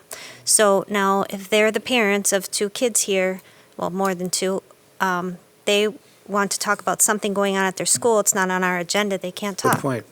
So enrolled parents who have students enrolled would broaden that, yeah. Mr. McCaffrey. Are enrolled too, because we have a lot of students. Are you getting me, Benjamin? Okay, we have a lot of students that are outside of district. We had one from Stevens Point today. So you better get the students in there. And the tax-paying thing I kind of have an issue with, because in Wisconsin, the vast majority of our money comes from the state, right? Not here, but in general. Yeah, right. Yeah. And our special ed funds comes from the Fed. So there's a lot of taxpayers that are included in taxpayers that are funding our district. So you have to be careful when you say tax-paying citizens. And that kind of also harkens back to the poll tax, that you can only talk if you're paying taxes. I mean, come on. Sure. 1700s are pretty much over, I think. So let's be cognizant Last time you that checked. Our funding comes from a lot of different places, just not within the district. And we shouldn't be having people speak if they're only taxpayers. Well, that may be But rent, that may it's be the a landlord that pays the taxes legally. So Okay. thank you. Did you get enough input there, Ms. Blumberg? We got input, yeah. So much for that item. The other thing there's a couple on the horizon kind of things I just want you to be aware of. The policy committee discussed the 3 main, this actually relates a little bit to where we started that part. The policy committee discussed the 3 main sections of each board committee's agenda. That's the piece of paper, that's the template, as well as the full board agenda. The sections of the board committee agenda called information and discussion are confusing, and we would like to propose in the future combining the 2 sections into 1 section, something like discussion / information or something. That's where we're doing it anyway, So anyway, that's up there in the future. We'll be coming back with that. This would not even be a policy. This would just be an administrative thing we would be dealing with across the committees. The next policy committee meeting is scheduled for January 21st, 2020 at 4 p.m. Point to be noticed here, the technology committee will be meeting after the policy committee. Time is yet to be determined. And all board members are invited to view a demonstration of the software program Board Docs. That completes. We do encourage you to, if you can visit for the 4 o'clock meeting for that, or come in at about 4:30, and we aren't sure when we're going to start the technology committee, right, Diane? But that's when we're going to get together on board docs, which we have explored at the policy level to see if it's a good way to handle policies, and it really has good positive attributes. Mr. President, that concludes the policy committee report. Thank you, Mr. Bowman. Only one item tonight. Yes. We look forward to the future ones where you have 20 or 25. Okay, I'll get back to that real quick. Moving on to technology, given by Mrs. Voigt. I have no report, and he just told you what I was going to share about the fact that our meeting is going to be right after the policy committee Would you like meeting. to do it again? It's a ditto. It's a ditto, yes. Thank you, Diane. And the agenda will be posted prior, in our packets. Thank you. Moving on to finance and facilities, given by Mr. McCaffrey. Thank you, Mr. President. Tonight, we have 2 items up for action and 2 information items. One of the action items, we have some information from PMA.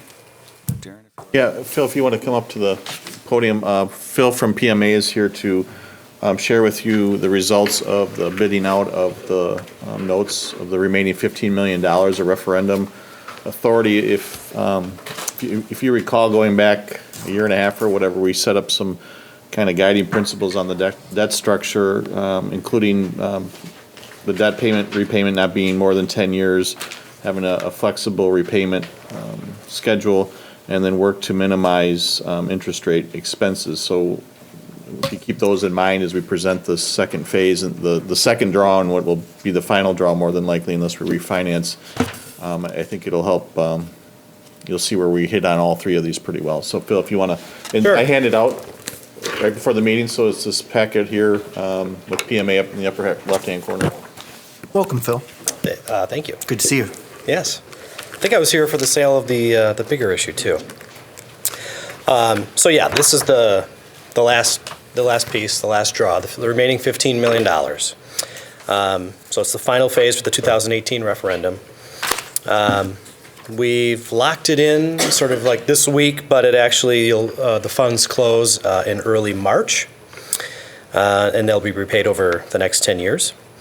We're actually having a first interest payment and a first principal payment before the end of the fiscal year. And there's reason for that because you have levied funds for it. So if you've levied for it, it makes sense to try to pay it as fast as possible. So it's we've got a first principal payment, and you'll see that on one of the next pages, coming up fairly shortly before the end of the fiscal year.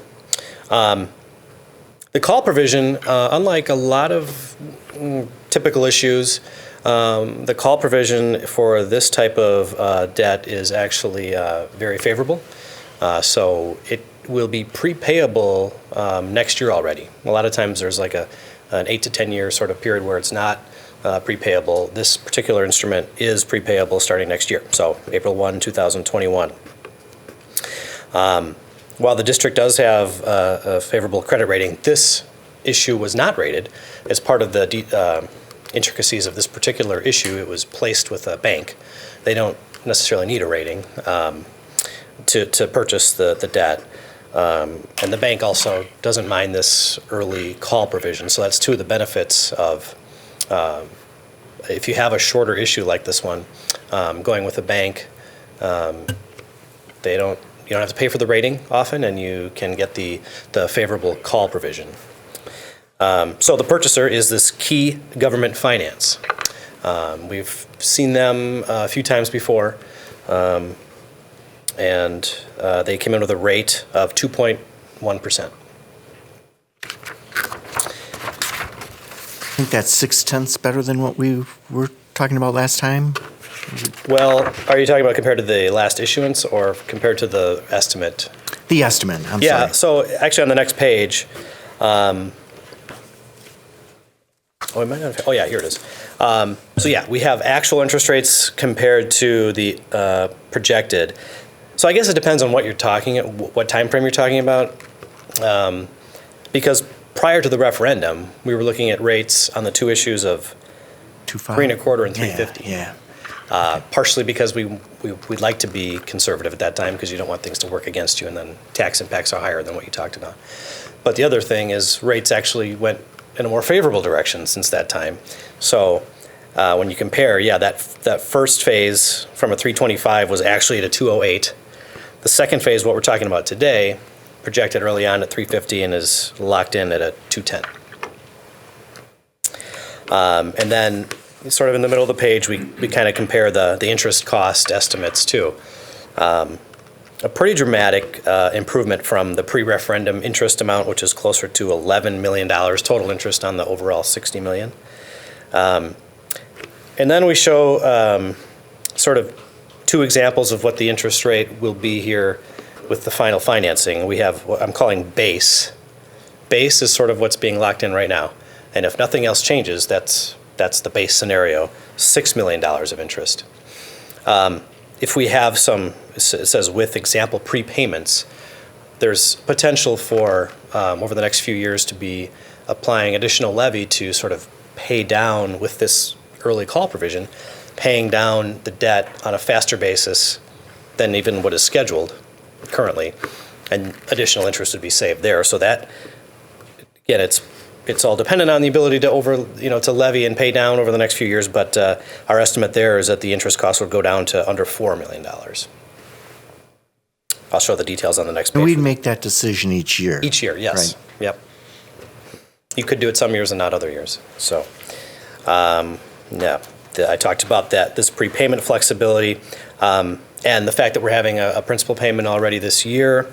If you look at the overall financing of the $60 million, 20% of that $60 million will be paid off by the end of this fiscal year. So that's aggressive already. And that's without even using any of the prepayment flexibility.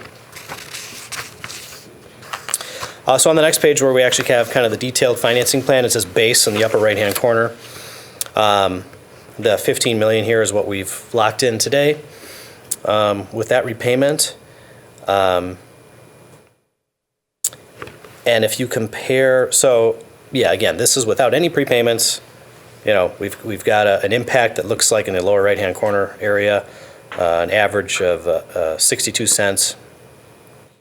And again, that compares to pre-referendum of 72 cents.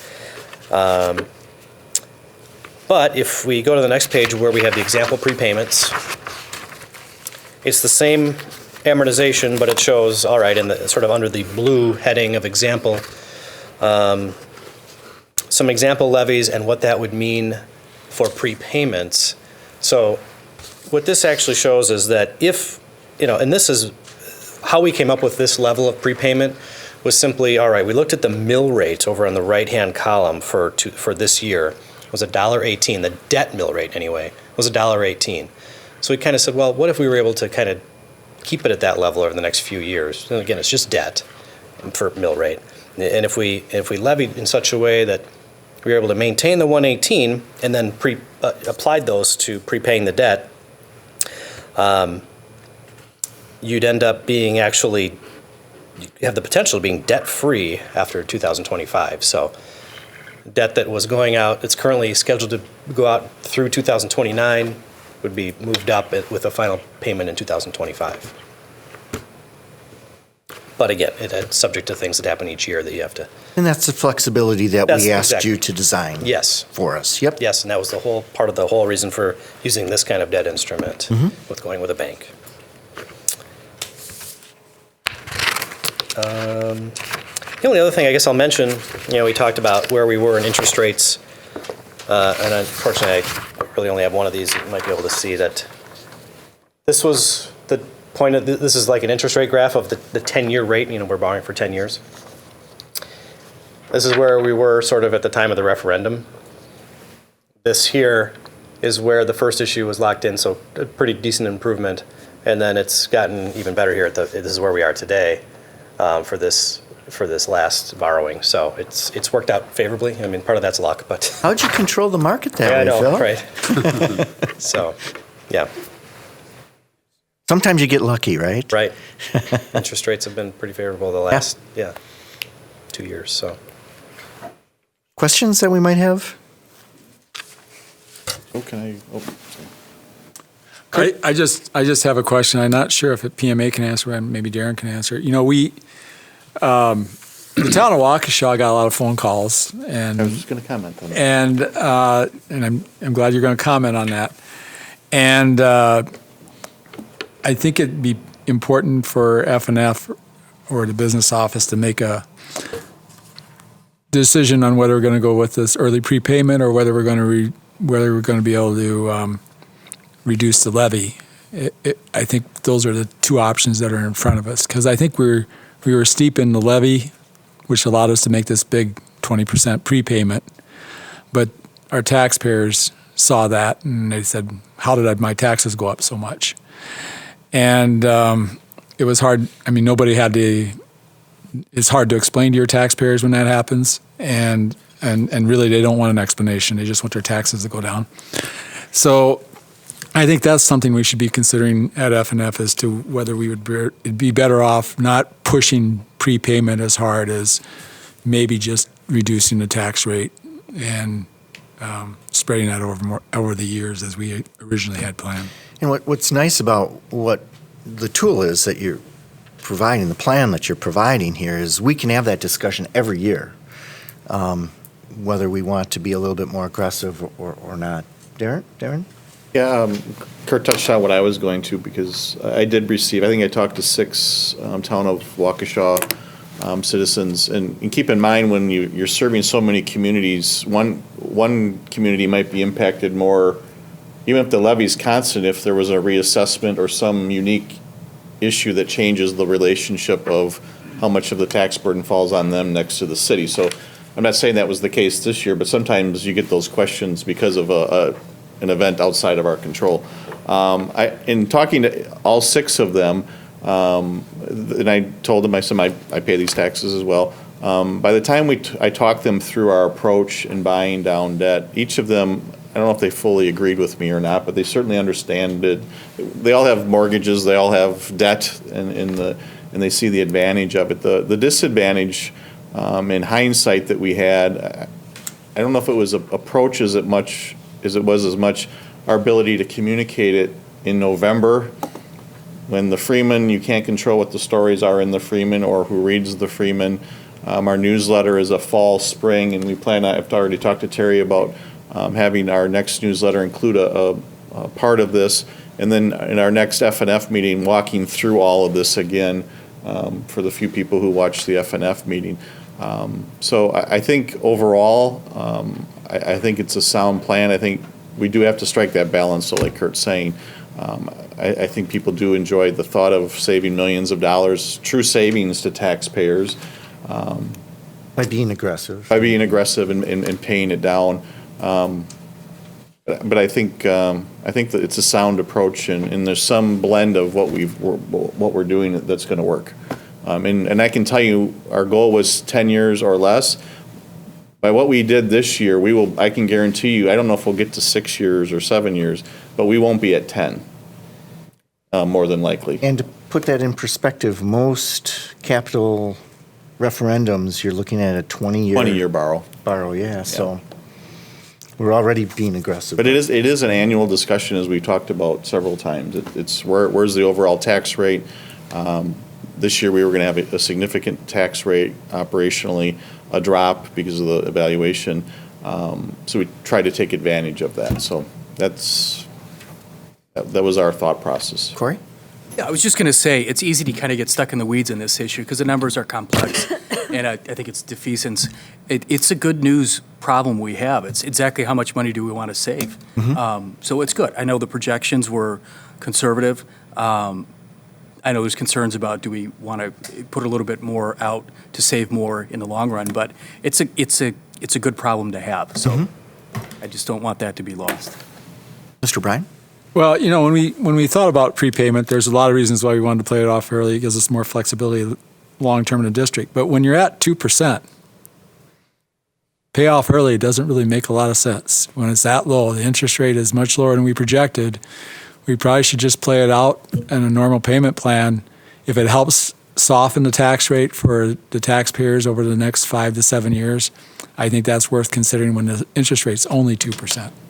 different if it would have been 3.5 to 4 or 5. Then we would have had more significant savings from early prepayment. But at 2%, the gains from early prepayment is probably not worth the pain for some of our taxpayers who look at their bill as being, that's $400 out of their pocket or $300 out of their pocket that they just didn't plan on. You led that lead, though. You led that. I did. It was a great idea at the time, but it's not such a great idea today. It's funny, though, just so, and you guys get the phone calls, too. Some people might look at it as 2%. Some people look at it as $5 million in interest savings. So it depends on what lens your caller or your neighbor has that drives whether that's a good decision or not. And the best news is we get to have this discussion on this positive point every year, and that's a good position for our taxpayers to be in. So I appreciate you bringing that up, Corey. Yeah. Any other questions of Phil?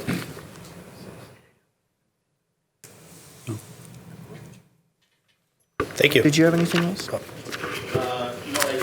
Just one other thing. I know we ended up with Key whatever bank. Government, yeah. Key government Just so the board knows, we did reach out to Waukesha State Bank and Citizens Bank of Mugwanago and one other local bank to see, but when the issues get this big, the smaller local banks tend to fall away. But I did want you to know that we did seek out some local opportunity to be involved in this this final draw.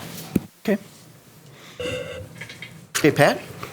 Thank you, Mr. President. Thank you, Phil. Based on the information shared tonight and the committee's previous discussion on the referendum financing plan, a motion was made at the committee level to forward the sale of the notes to the full board.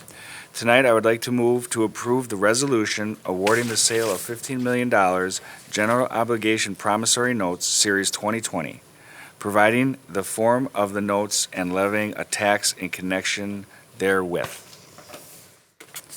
Is there a second to that? Second. Second by Mr. O'Brien. Discussion?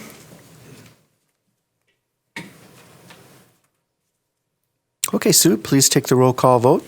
Kurt O'Brien. Aye. Patrick McCaffrey. Aye. Greg Dietz. Aye. Amanda Roddy. Aye. William Baumgart. Aye. Diane Voigt. Aye. Corey Montiel. Aye. Karen Reinacek. Aye. Joseph Como. Aye. Passes 9-0. I did have just one quick question, Darren. Were we going to be using a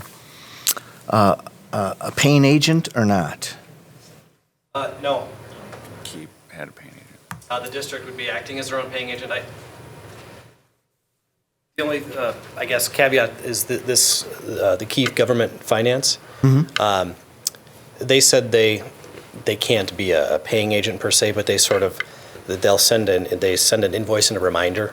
Okay. Before each payment, which I think is helpful. Okay. But they're not technically a paying agent. Okay. All right. Thank you. Appreciate that. One other thing to mention on their proposal, we had hoped to bring final numbers to FNF, but we are still working through the fine language.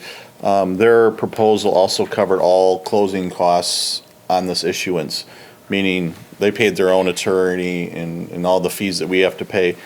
So that saved us, on top of the very low interest rate, about $25,000 of true costs as well. Patrick? All right, thank you.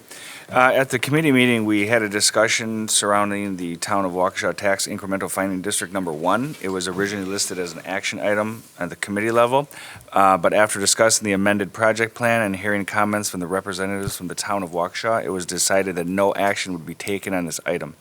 TIF Number 1 will be placed on next month's F&F agenda for further consideration.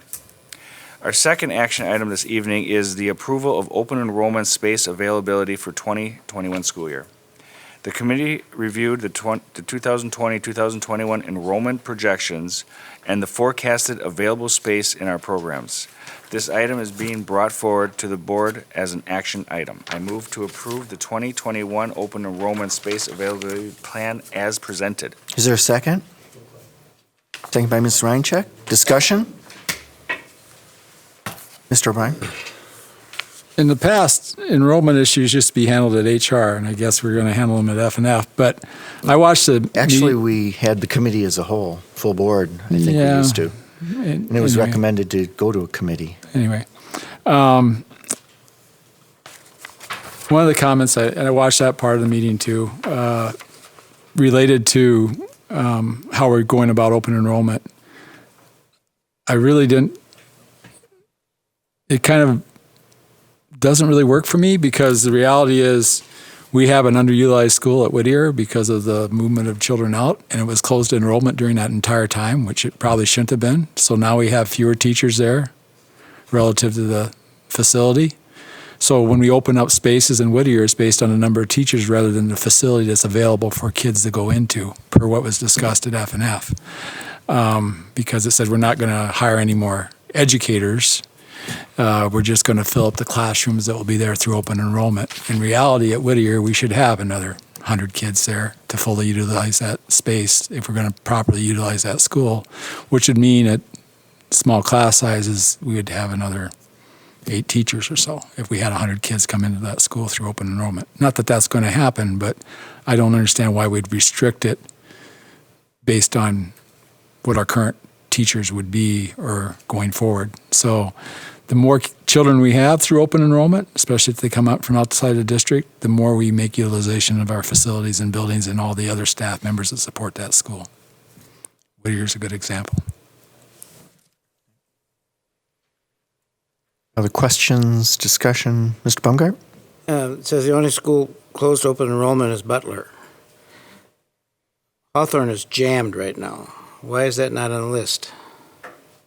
Historically, between Hawthorne and Blair have not had placement issues as it relates. The students are able to open enroll to the district. They're not able to pick a school to go to. Right. Historically, we've closed Whittier due to the attendance area footprint. So the attendance area footprint for Whittier, when it was established, had about 700 students in it. Whittier at the time had a capacity on the top end of about 400, so therefore it was closed and it had been closed. This past school year, we were through some discussion. I want to say it goes back to the spring. We opened the opportunity for kids to choose to go to Whittier if they so chose to go to Whittier. We provided that memo to the board, and we have not had anybody elect to go into Whittier through school choice. The only school that we do close is Butler for the same reason that we used to close Whittier, because of the attendance area footprint. At the elementary level, if we have students that elect to come into the district, we have the ability at the elementary level to assign those kids to other schools. But we have to explicitly close Butler because of the amount of school choice requests that we get to go to Butler. So we do review the historical questions to come to schools. Blair and Hawthorne were not schools that were highly sought after by our residents, nor were they ever indicated on a high level by those families that were open enrolling into Waukesha. Butler every year is highly sought after. But the reality is Hawthorne is very full.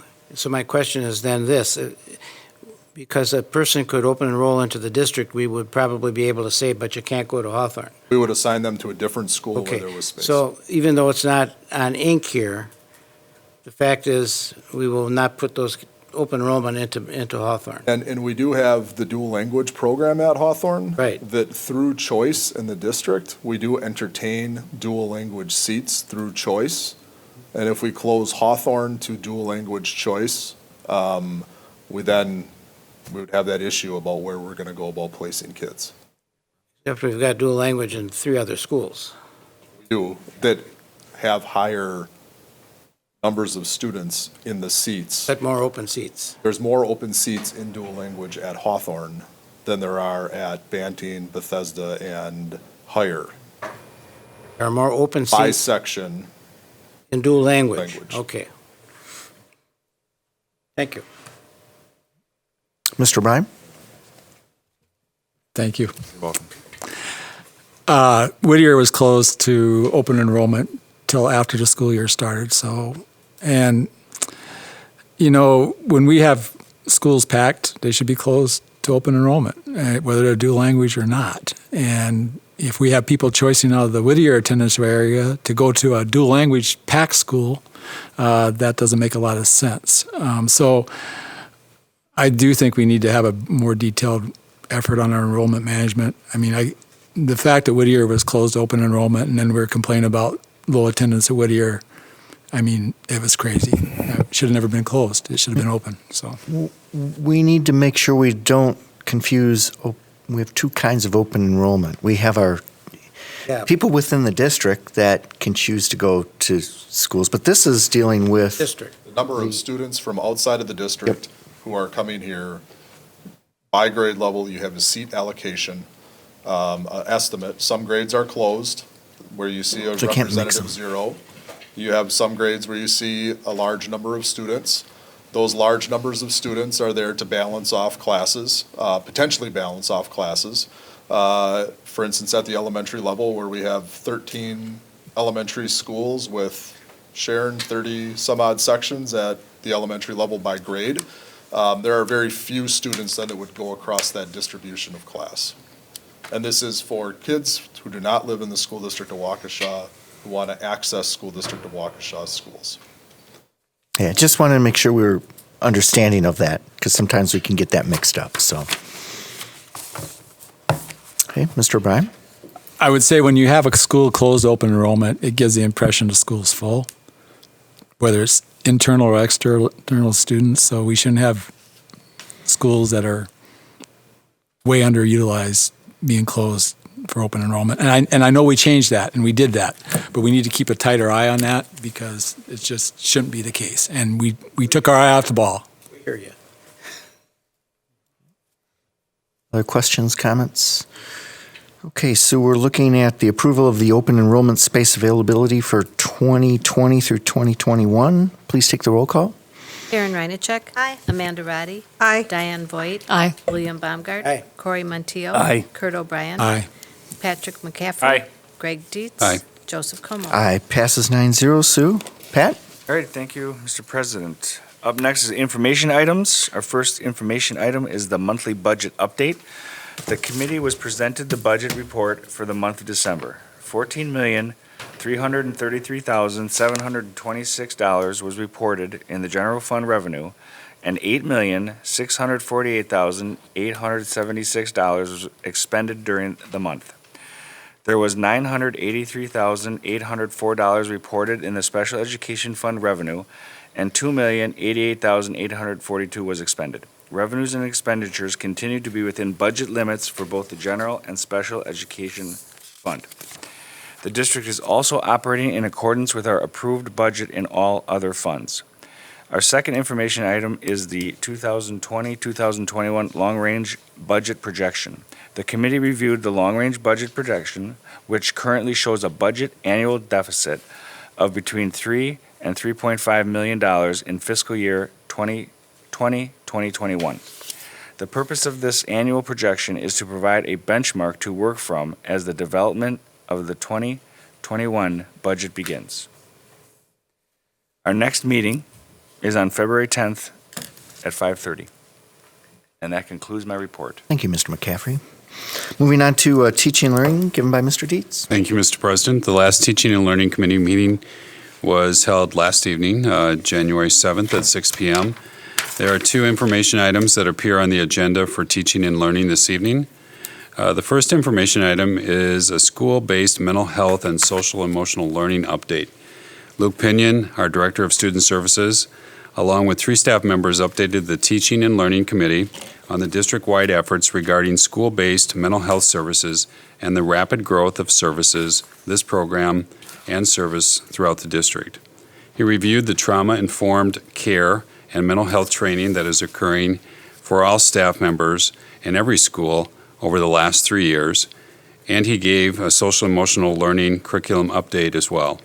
Our community partnerships are vast in this area, and we are very proud of the expansive services we offer to our students and families in the school district of Waukesha. Second information item was a 4K through 8th grade general education curriculum overview. Ensuring a guaranteed and viable curriculum is one of the Teaching and Learning Department's top priorities.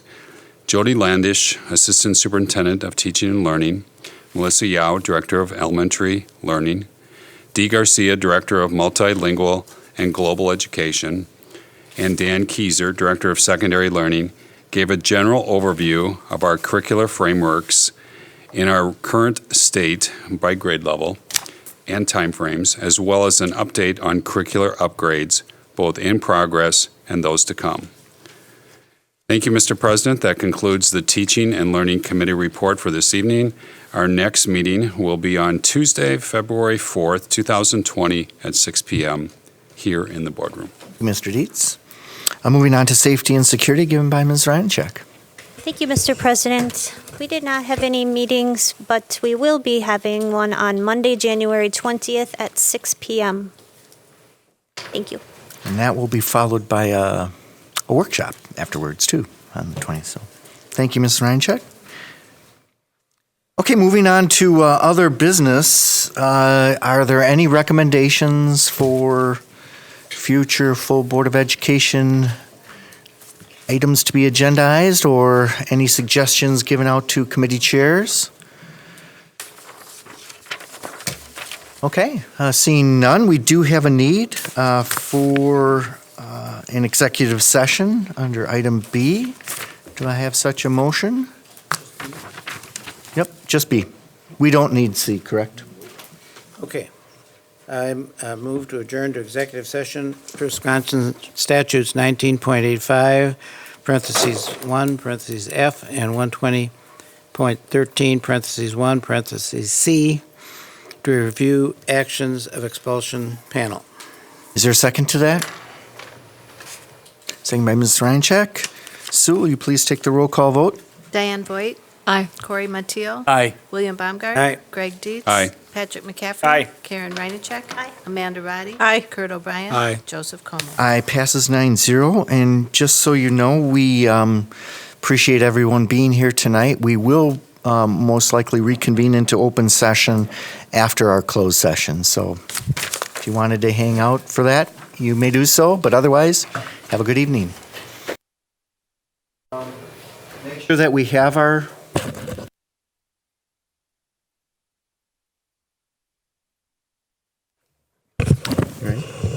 Are you ready, Gary? Okay. Okay, we're back into open session at 10:22 on January 8th.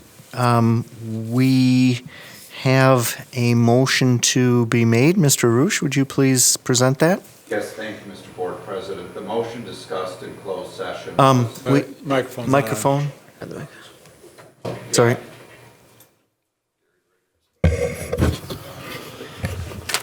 Turn the button. Is the button on? Yeah, it's on. He's good. The motion discussed in closed session was, I move to approve the expulsion panel action relating to the orders reviewed in closed session with one modification. I so move. Is there a second to that? Second by Mr. O'Brien. Any discussion? Diane, will you please take the roll call vote? Corey Montiel. Aye. Bill Baumgart. Aye. Patrick McCaffrey. Aye. Karen Reinacek. Aye. Kurt O'Brien. Aye. Roddy. Aye. Greg Dietz. Aye. Diane Voigt. Aye. Joe Como. Aye. Passes 9-0. And that concludes our business for this evening. Thank you, everybody. We are adjourned.